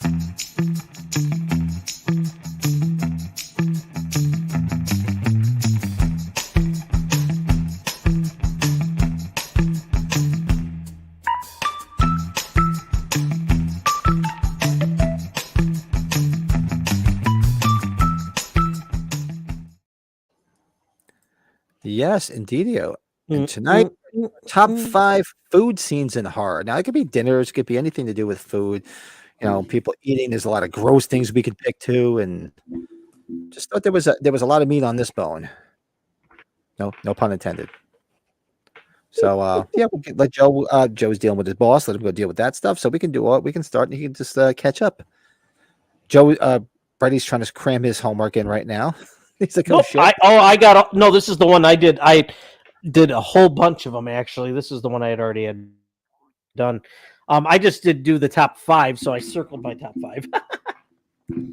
Nice. So my number 5 is another. It's like a dinner scene. It's a food scene, but it's relatively new film. But the scene where Pearl's sitting at the end eating dinner with her dead parents. Fuck, that's a good one. And then I just thought of Thanksgiving, and I didn't put Thanksgiving on there. That was very, very creepy and very, very cool scene, especially, because then the husband comes back and then the film ends. Definitely thought of that. Was one of the first ones I thought of, so I had to throw it on there. So easily, the Pearl dinner scene. The first one I thought of was with the hitchhiker from Friday 13th, the banana. Sorry, that was the first one. I thought of that one too. I didn't put it on here, but is that your number 5? Yeah. Hey, honey, you got a sister? Yeah. Oh, this is on my list. Yep, it's coming. The Chainsaw Massacre meal. It's definitely my list. Jimmy and Stefan are talking about one of the ones I have on the list. Yep. Chest burst, the dinner. Yeah. Oh God. Yeah, I love Pearl. I can't wait for Max seeing it, and hopefully it's as good as the trailer was, man. Did you have Thanksgiving on your list? I just thought of it as we were talking. I was like, damn, that probably would have been a good one. When he starts carving into the mom's leg, the stepmom's leg, right? Damn. I do have it on my list. It's coming up. It's coming up. I'm very sorry, Pat. Okay. It's coming. It's coming. Start the car. That's good, motherfucker. So yeah, so that was your number 5 was the banana, the hitchhiker with the banana. The banana tailpipe. Oh, that's not a horror movie. I'm not gonna fall for the banana in my tailpipe. All right, you need to say a little bit more, brother. So my number 4. Now this is something to the point where I would make these because I would crave them. So to me, it was the scene in Psycho 2 with Meg Tilly when he's making the grilled cheese sandwiches. Or I see called the toasted cheese sandwiches, because she's like, they always reminded me of mom. The smell of, she would always make the toasted cheese sandwiches when he was a kid. And I went on this tear where for the entire summer I kept eating grilled cheese sandwiches because of Psycho 2. Now, when he makes Janet Leigh, isn't it just crackers and bread he brings her? Or does he do the same thing? It's not the same thing, right? No, he made her a sandwich. Some other stuff, but a sandwich on top of it too, if I remember correctly. Yeah. Okay. But that one always stuck with me, Psycho 2, with the toasted cheese sandwiches. Nice. Well, my number 4, I think you might. I think a lot of people probably have it, but it's easily. I guess I was just gonna say one movie. I was gonna say The Lost Boys, but particularly The Maggots, right? with the rice. Oh yeah, right. Oh, maggots are just just fucking disgusting as hell. Our buddy from the pilot of Grandpa, from Tales from Darkside pilot, he's got the root beer and his Oreo cookies, right? He's flipping out about that. And how about the garlic when they're eating pasta? That whole thing, remember? Yep. With, I forgot the actor's name. He passed Herman. Edward Herman, right? I forgot his name. I should know, but I think so. Yeah, Lost Boys. The maggots. There's no doubt where he thinks he's seeing maggots, but it's just rice. This was one I was trying to fit on this list, Colin, and you're right there too. For some reason, it didn't make my list. Lindsay Thomas is eating the fries, and then my number 3. That's your number 3. My number 3. I was like, I know Brady's going to put this on his list. I knew you were going to, so like, just leave it on my list. Well, you probably thought of that, Pat, because that's how my dad told me to watch the movie. He's like, you got to see where this guy thinks he's eating French fries with their fingers. I was like, yeah. Jesus. Anyways, good one, Colin. Yeah, I know you love that movie though, so that makes sense. Yeah. It's Terrifier. It's Terrifier 2, the zombie platter. Yeah. Oh, I forgot about that. What else? Vampire dinner scene in the waxwork. Yeah, steak tartare. Fatal Attraction, the bunny. Yeah, I forgot about Happy Birthday to Me, Slasher Fred. Yeah, man. The bunny. That's kind of crazy. I didn't think of that. What other ones from here? Oh God, yeah, Ryan, the human centipede when he feeds the people and the engine of the people train has to shit. Eat. You know what that makes me think of, right? It's not on my list, but Soylent Green, right? With what's his name? The great actor. What the hell's the actor's name? What's his name? The gun rights activist that passed away. Charlton Heston. Charlton Heston. Yep, Heston. Don't eat the Soylent Green. It's made of people. Remember that? It's made of people. That movie. Did you ever see that movie, Pat? That's a wild movie. I've never seen it all the way through. I've seen bits and pieces of it. Oh my God. I've only seen bits and pieces of it. I wanted to. You guys know that? You know those movies where you never catch it from the beginning. You always catch bits and pieces of it, and that's one of those movies.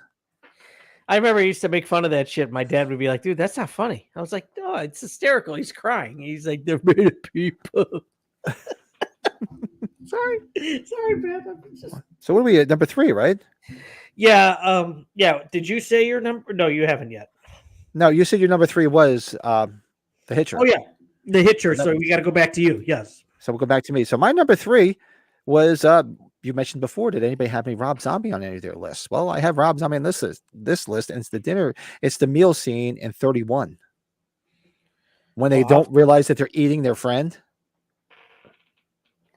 Remember when he has the whole meal there and they had the tablecloth, and all of a sudden he pulls up the tablecloth and they see the body? Oh, yeah. Yeah. Okay. Yeah. Yes, indeed, I figured, yep, there's a Rob Zombie. See, Rob Zombie did make the list tonight. That was my number 3. You just made the list. Just made the list, buddy. So you want to go again since I already hit the 3, or you want me to start with 2 then? Oh, yeah, I'll just give you my 2. My number 2 is what you mentioned before. And it's relatively new from this past year. So good. So good. The Thanksgiving scene from Thanksgiving. How could you not? That whole sequence where he's seasoning the woman and everything. I mean, come on, that's classic. Oh, classic. God. I can't wait to meet him. I know he's coming to a lot of conventions. I'm just looking forward to talking to him. That'll be fun. Oh, that's a good one, Jimmy. I choose Captain Spaulding's Tasty Fried Chicken. Yep. Theater of Blood, when Vincent Price kills a guy's dogs and makes a pie out of them and then feeds them to him. Disgusting scene, especially when he finds the dog hair in one of his mouths. Oh, nasty. I don't think I've ever seen Theater of Blood.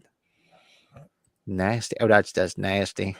Did you see both It parts of the parts 1 and 2 of the new ones? You saw them both, right? Both It movies? Yeah. Yeah. Yeah, my number 2, if you remember where they all get back together, they're at the Chinese restaurant. And when they start opening up the fortune cookies, do you remember that? What happens? Where blood starts shooting out of every fortune cookie? Part 2 I've truthfully seen maybe once. I know I've seen it once, but maybe not even twice, because I liked it, but I was like, Fucking Ryan, Faces of Death. And somehow they're remaking that because I thought all the Faces of Death stuff is real footage. Is it not? Or did it- Wow. Completely forgot about Not that that, it was Ryan. The fake. monkey brain scene. Yeah. Yeah. They're cracking. It's like, yeah, they're Oh, going to God. remake Faces of Death, aren't they? They were talking about it. Yeah, I mean, everybody knows but- it's fake now, but. Oh, so it did come out that was all fake? Oh, yeah. I think some of the animal things where they were killing animals might have been real, but obviously the people weren't real. I thought there was like the one video where the guy skydiving lands into the alligator pit. I mean, somebody correct me if I'm wrong, but I thought it was all fake. I could be wrong. I don't know. The zombie films count? Yeah, man. Brains. Oh, hell yeah. Send more cops. See. Yeah. So that's my number 2. Of course, is Thanksgiving. What's your number 2? That was it part 2 with the fortune cookies. Oh, the fortune cookie was your number 2. Yeah. I haven't gone, I liked part 2, when they were all not as adults good as the and they first go one. back, but it wasn't, and that's why I don't think I ever went back and watched it again. It was one of those things, it landed in the category of movies we had a couple months ago. One movies you only need to see once. It wasn't too much rewatchability, and it's not to say it was a bad film, but like once I watched it, I was like, yeah, I saw it. Maybe I should go back and revisit it because I really don't even remember that scene. But it was interesting to see them all as adults. Okay, so it is. So it is some real footage mixed with totally fabricated. Okay. Do you remember the one? I don't know if it's in part 1. Do you remember where the magician can't get out of the straitjacket? Is all the knives that are on that platform are going to fall on his face? What's the biggest thing as kids we always remember was the electrocution. Was the guy getting electrocuted in an electric chair? That was the big one. Do you remember the magician one though? The magician one's just we laughed. I don't know why. It's so terrible. He's dying. Dude, I watched it with my buddy Jack in 7th grade. We watched them when we were kids growing up. It's like Dead Alive. When I first saw Dead Alive, we laughed. But then again, that was truly meant to be funny. So, oh, here's a good one, Stefan. Yeah, Motel Hell, famous beef jerky. That's a good one. I love Motel Hell. I forgot about Motel Hell. Motel Hell's that's an acquired taste. That movie though, too. To me, that's just a guilty pleasure. That's like a Friday night. Just have a couple of beers and sit back and watch a movie and just enjoy it for what it is. The girl is cute as hell. That's like you and I were talking about going back to watch Siskel and Ebert reviews. That's one to go watch them review that movie. They reviewed that. Did you see it? Yeah. I got on. Yeah, we were talking about how I got like a Siskel and Ebert kick, and there's a guy on YouTube that took all the horror reviews from the 80s and the 90s of them and just put them all in one video, like separate videos, and I got hooked on it. And it was funny to see some of the movies. I don't even remember them reviewing some of these movies. Right. It was fun stuff. Yeah, it was hysterical. I love it. It's good stuff. Yeah, exactly. There's all kinds of critters to make Farmer Vincent's fritters. Oh God, good shit. Oh, yeah. Let's see. What time are you flying out tomorrow? 6 a.m. 6 a.m. your time? Yep. So the wife's taking me to the airport at 3 a.m. What is that? About a 2-hour flight? It's just under 2 hours. That's what I was thinking. Yeah, it shouldn't be too bad. Yeah, and it's right. She was the sister. She wasn't the wife. In Motel Hell, they were brother and sister. Beulah Ballbreaker is the wife. Because remember, the hot chick comes in and she wants to marry him, Rory Calhoun. Yeah. And the who was it? The sheriff wanted to get with her. Yep. Oh, the glutton scene from 7. Yeah. Ooh, that's rough. Siskel and Ebert can't handle the meat, so they must have the heat. I got so freaking hooked on those reviews, man. They were just so much fun to watch. So Thanksgiving was my number 2. And of course, we just got wrapped up in everything. I completely forgot what you just said for number 2. It was the fortune cookie from fortune cookie from it too. And then of course my number 1 has to be, because it's iconic as hell, the dinner scene with Grandpa from the original Chainsaw Massacre. Yeah, that's a big one. That's a really I had to put that there because that was the first I think maybe it was Travis that suggested this.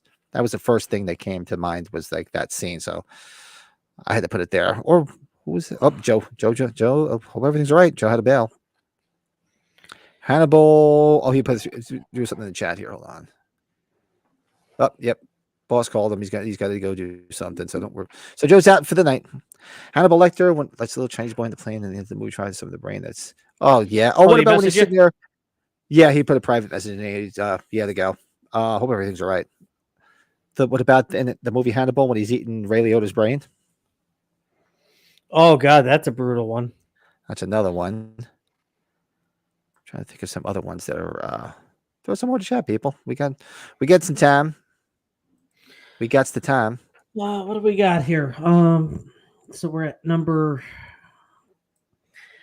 Somebody, I think Stefan and who else was talking about it? I think it was Slasher Fred, right? The Friday the 13th Part 4 with the pizza, the Dream Master. Do you remember that with the souls and the pizza and Freddy? You little meatball. Sorry, that's like one of the first ones I thought of right away. So I was like, yeah, that's on the list right away. Absolutely. Hey, shoot, mayonnaise or mustard on your sandwich. That's a runner-up. That's a runner-up for me, Pat. Do you have a runner-up there? I didn't write them down. I'm just going off the top of my head, though. Oh yeah, one of my runner. Oh, I love. It's one of my favorite films, and so is your wife's. I was trying to figure out a way to get on here, but it didn't make it. The dinner scene of Rocky Horror. Yeah, that's a pretty big one. Yeah. Yeah. How about love me some Rocky Horror? It's only because it makes me look sick looking at it.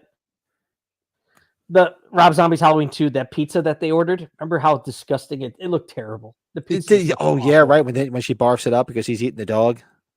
Oh God! It looked terrible, like when they're eating it, and then when, of course, she gets sick. Yeah, it's like, oh God.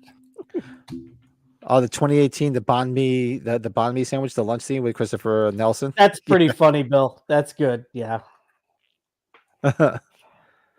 Somebody brought up the what do you call it? The Cannibal Holocaust. I think that was you, Jimmy. Yeah, that's some nasty shit, too. Ugh. Did you see The Menu? I forgot. Did you see that movie? I watched it on the plane going to California for age 45. No. Yeah, where all those people are dying and stuff, and the main girl who's Furiosa in the new movie. I forgot her name. The one that Darren likes a lot. As we were talking, she defies death by ordering a cheeseburger. Oh, really? No, I have to go check it out. I've not seen it. I know of it, but I've never seen it. That's a bizarre movie, right? Yeah, Bill. Okay, yeah, that's a bizarre freaking movie. Well, you know what? I'm going to be watching something on the plane in the morning. Maybe I'll look for that because I don't know what else is there. Oh, the stuff, right? The stuff that was just nasty. That friggin' what would possess you to eat something that like landed from space into the ground? You know? Oh God, that's a strange film. The stuff it's got its following though, you know. Oh God, it does. A lot of people like it's that falls into one of those things. Once you see it, you don't need to watch it again. I've seen it, and I don't really need to see it again. Well, do you know what the go back to Peter Jackson? Do you know what the plot line is? The Bad Taste about the fast food chain. I don't know if you ever saw. That's the one with the middle finger. You know, the alien sticking the middle finger up. Did you not see that? Didn't see it. Let me just. I think I got it right here. Hold on. Yeah, the population of a small town disappears and is replaced by aliens that chase human flesh for their intergalactic fast food chain. It's fucking hysterical. And what's it called? Bad Taste. That's one of Peter Jackson's first movies. You ever seen that? No, I've not seen it. You've seen the cover, Pat. I might have seen it. You know what? If I see the cover, I might be like, oh shit, what was I thinking? I did not see it. Oh, okay. I know exactly. I did the cover. Yep. I've yet to see it.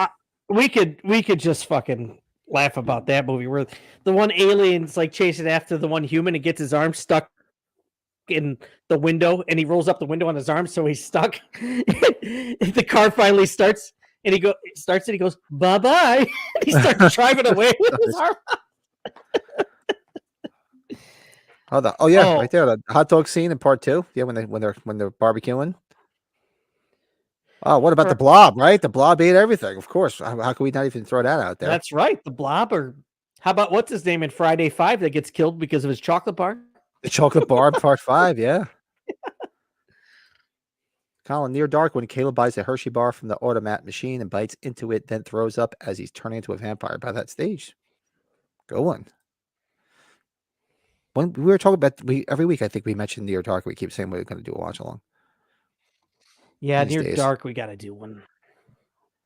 But what were we just talking Yeah, about? Bill, I forgot about this. The shop owner from from Friday part three. That's eating Part everything. 3, Bill. Yeah, the publicist from House. That same guy. Yeah. Part of No Ma'am, right, Pat? Yeah, charter member of No Ma'am. Yeah. Oh yeah, we got to talk to my brother. We got to get that thing. We got to do that ASAP. Yeah. I think he's already got his set, by the way. I need to work on mine. I got to work on it, but I should be able to put together pretty quick. Jason goes to Hell Voorhees Burgers. Yeah. Very cool. Yeah, so keep throwing some more in the chat. Throw some in the comments below. That is our top 5 food scenes in horror, which could be food scenes, could be dinner, anything to do with food. We're throwing zombies in there. We're throwing vampires in there. All that happy shit. Disease it all. But that is our top 5 food scenes. Mm-hmm. All right. What do we have left? Now he just Fine texted eating. me. That's so weird. He just texted me too, Pat. That's Your brother? so freaking weird. He just texted me. I sent him a link. I'm like, dude, just follow it. You should have had him on for his. We should have had him on for his 50th. Should have him come on. Well, he wants to do the Married with Children thing, so we're gonna have to get on his ass about that now. Yeah, I'll be good. After next weekend, everything should be back to normal. Between going to Detroit, then rushing back, and then rushing out by my son for a couple of days for his graduation, and then after that, I'll be back to. I'm not normal, but I'll be back to normal. Yeah, so we'll definitely plan it maybe for the following week. The dinner scene. Oh God, I haven't seen Troll 2 or any of those. Oh God, Troll 2, huh? Wow. Troll 2 has been a while. Damn, I haven't seen that in a long time. But yeah, what do we have left? We have our collectible spotlight for this fine evening. That's what we have left. Yeah. I'm not going to show this because I forgot this was part of your new acquires, and I missed it before. So yeah, you know where to run. Oh, well, yeah. When we met Rosanna Arquette, this is my favorite Van Damme movie. I know there's not too many Van Damme movies a lot of people like, but this, if you ever watch that movie, that's a very good movie. He escapes from jail, but he's actually a good person, and he works with this family and helps out around the house and stuff. But you probably haven't seen that in a long time, right, Pat? Oh, it's been a long time. But you got Ted Levine in it, the great Ted Levine, Buffalo Bills in it, and my wife doesn't watch the show, but she used to have a big crush on Van Damme. So that's why we used to watch all the Van Damme movies. She always liked them. And I'm like, really? And you marry this? Time Cop's good, though. Time Cop's a good film. Peter Hyams. That was the one that probably was his biggest moneymaker. Yeah, so that was one of your things from before, but let's do a quick collectible spotlight. What do you got? Stefan, love Rosanna Arquette. That's Pat and I met her. We talked to her about the film. She did not like working with Van Damme, as we learned. Not like working with him. She didn't sound like she liked him one bit. Which is very common to hear, it sounds like, right? Yeah, really. Do a quick collectible spotlight. We'll hang out.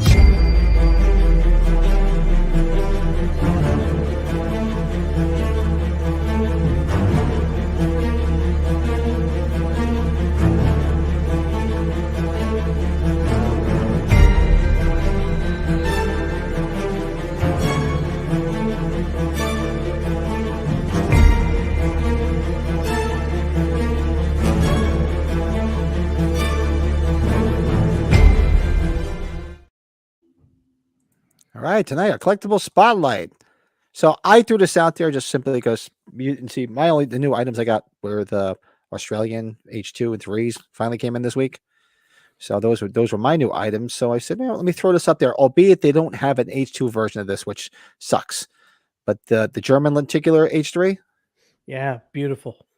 Love this cover art on the. I mean, they did what? They did part 3. They did 3, 4, 5, and 6. I wish they would have did the rest of them. Yeah, that's right. They did. You're right. I don't have all of them. I only have 2 of them. I wish they would have went back and did the OG. If they should have did part. See that, which was weird because it's an odd mix of studios and trademarks. So if you figure if they did H3, why wouldn't they do H2? Because it's Universal. Halloween's using the font for the rest of the Halloween 3 is using the fonts from the rest of the Halloween movies. It's so bizarre, right? Yeah, exactly. Strange. Let's see. Favorite horror crushes? Oh, I like that, Jimmy. Oh God, Yeah. Jimmy. Jimmy, we. Oh Oh wow. Oh yeah. I don't know if we could do that at top 5. That might have to be like a top 30. We've kind of done it in similar topics in the past, as Pat can attest. Yeah, like hottest chicks in horror. We've done that. We've done chicks, hottest girls in horror, hottest butts in horror, hottest boobs in horror. I would say feet, but I'm not a feet guy. I still have my book down here, Pat. Well, we gotta do horror crushes though, because it's just a little bit different. Horror crushes, I do like that. We got to hit the summer movie stuff, though. I think we're coming up to that season. We got to do something like that. I think, even though I know we're horror. Hey, you know what? Like, I brought up like summer movies, but we should probably talk about the best summer or best horror movies that came out in summer season. There's probably a handful of them. Yeah, summer horror movies. I still remember H2O being a summer horror movie. Shocking. Yeah, and so was Rob Zombie. Both Rob Zombie movies were summer horror movies. Oh, they were both August. Yeah. Yeah, Labor Day weekend was the first one. Yeah, and I don't like to talk about the second one. And Brady's, look at this. Brady's going big and the big guns out. Oh, look at that, Pat! You put it all in one. Thank you. Yes, so Pat was we were very fortunate enough to find an Atari game. So the cartridge and the instruction book are all original from the seller, but the box is a reprint. But hey, you know what? It's complete for me for now. So yeah, and the only way you would know. So now here's a question on the reprint on the inside of the box. What does the inside of the box look like? You want me to get it really quick? Yeah, I want to see if they, not necessarily if they put the markings in there to make it seem real, but is it the same style where the cartridge fits in there? Yeah, hold on. But you could probably tell it's different, I'm sure. But hold on. I'm curious. Yeah, if you don't mind, I'm just curious.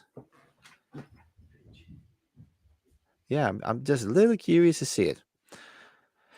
Colin says, my Bloody Valentine, when they are at the party and a girl goes to get, oh yeah, gets the sausage out of the boiling water. There's a boiled heart in the pot. Yeah, good call. Forgot about that one. Did I cut you off when you were saying something? I'm sorry. No, I was reading Colin's thing. He brought up a good one. Remember in the remake of My Bloody Valentine? Oh, not the remake, the OG, but My Bloody Valentine, when the heart's in the boiled pot of hot dogs. Oh yeah, I forgot about that one. And Jimmy says Michelle Bowers is probably his favorite horror crush currently. I can't argue with you there. Oh yeah, here's another good food one. Wow, I forgot that one, Bill. The steak that starts crawling on its own across the counter in Poltergeist. Yeah. Ugh. All right, so let's do look this. for yours? I'm gonna do. Let's see.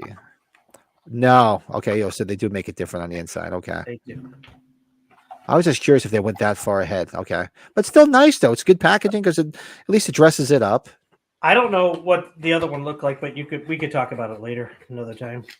Yeah. Just curious. Looks nice though. Displays very well. Displays very well. I could get a box somewhere down the road, or yeah, somewhere down the road you could always upgrade. But for now, you know what? At least you can say you have it. Have the original and yeah, baby, yeah. Whoa, it's pretty cool. I dig it.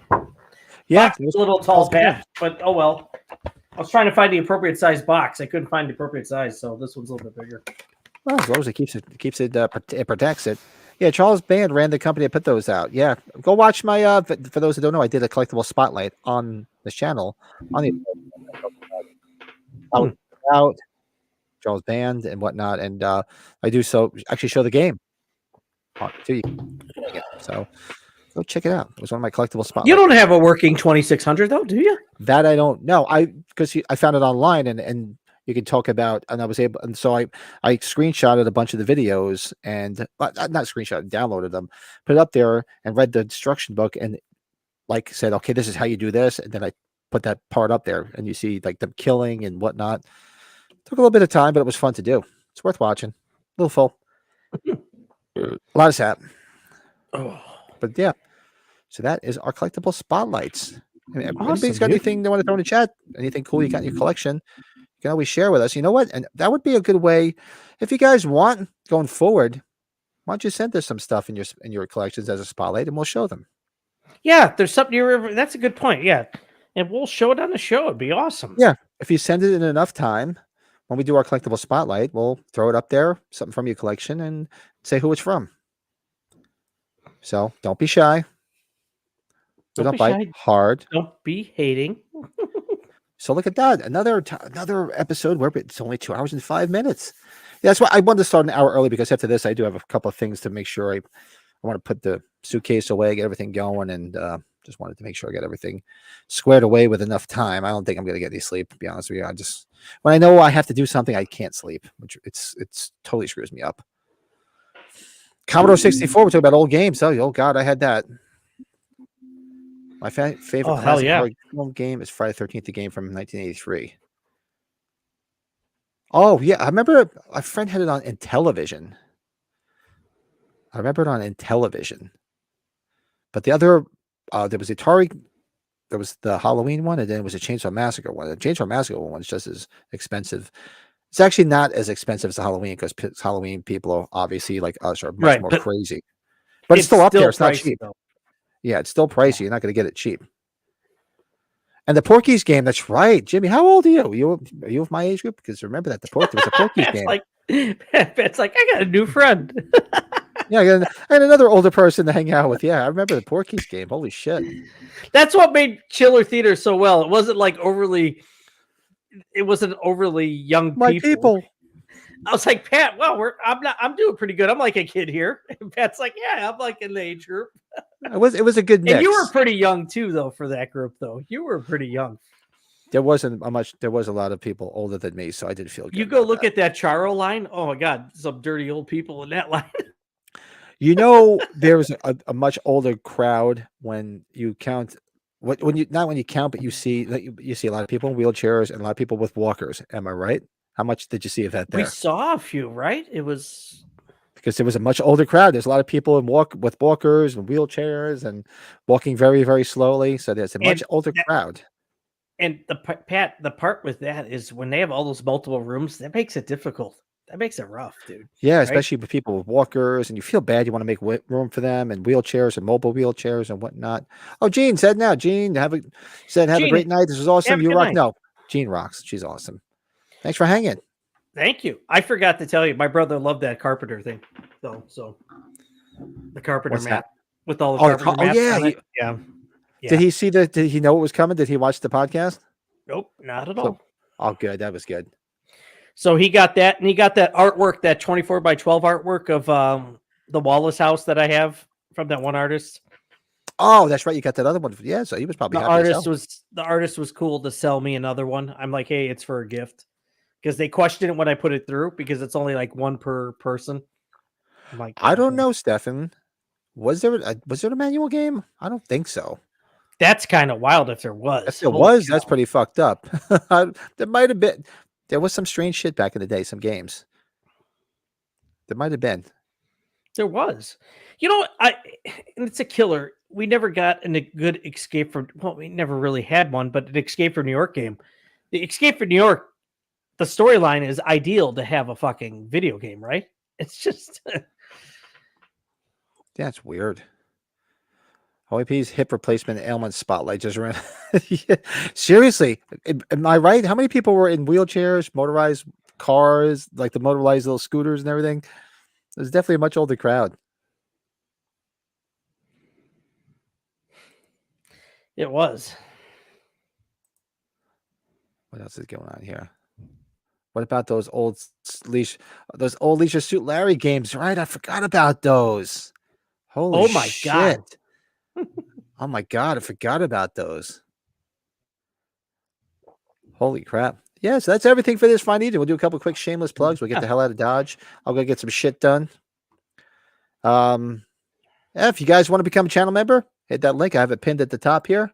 You don't have to, but it supports the channel, and we'll do some giveaways and some other fun shit. And shout out to Colin, our good buddy Colin, who joined who's part of the clan now. He's come to the dark side. We got to get back on the Halloween Collectors shows too. We only did the opening episode. Yeah, we do. It's been it's got to be over a month now. That's horrible. We got to get back on it. We should probably hit those laser discs, maybe. I don't know. Yeah, that would be VHS. We should. And after next weekend, I think everything's going to definitely calm down for me. You know, I think you do. Yeah. maybe we do, if you want to, maybe if we can make time allotted, you and I, we'd record maybe the Laserdisc one. And then ask Joe, maybe we could get Jeremy Moorhead on for one. He's an ideal one that has a lot of Halloween stuff, or somebody else. Yeah, like, I don't know, Michael Romano was selling all of his stuff, right? Michael Romano would have been an ideal one. Or Brian, about Chicago Boogie Band. We got Brian. Yeah, there's somebody. Yeah, well, after next weekend, I think things will definitely be back to normal for me somewhat. So it'll slow down a little bit. But if you want, you're more than welcome to join. And I'll jumpstart that conversation with Brian, by the way. So cool. And tomorrow we drop our top 5 from the previous week. So tomorrow you're going to get our top 5 best friends in horror. That's tomorrow morning. Mm-hmm. Tuesday night, live watch along, Friday 13th, part 8. Come hang out with us as we watch Jason Take Manhattan. Or like I said previously, Jason Takes Vancouver. And you're going to get my last. Your face looks happy as hell, Pat. Like, you know what? I did all 3 of these in one day. I pulled a Darren and Frank where they do multiple episodes and they change shirts. Actually, I didn't realize I'm actually wearing the same hoodie right now. So I did them all in one day. Did Frank say that's what he does? I didn't catch that when we went to dinner. Yeah, they do. They'll do like a couple episodes and they'll just change shirts. So it looks like it's a different day.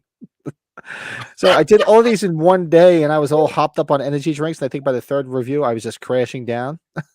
So I was like, take the picture. So that should be this week too. I had some other stuff in the works I was trying to do that I was going to work on while I was away, but I just didn't have a chance to do it. That's pretty funny, Pat. That's funny. So, so everybody knows we're live every Sunday night and every Tuesday night. Come join us for that. The podcast streams on all these platforms. If you don't want to see our beautiful faces, you just want to hear us talk, make jackasses of ourselves, make sure you join and hit that like button.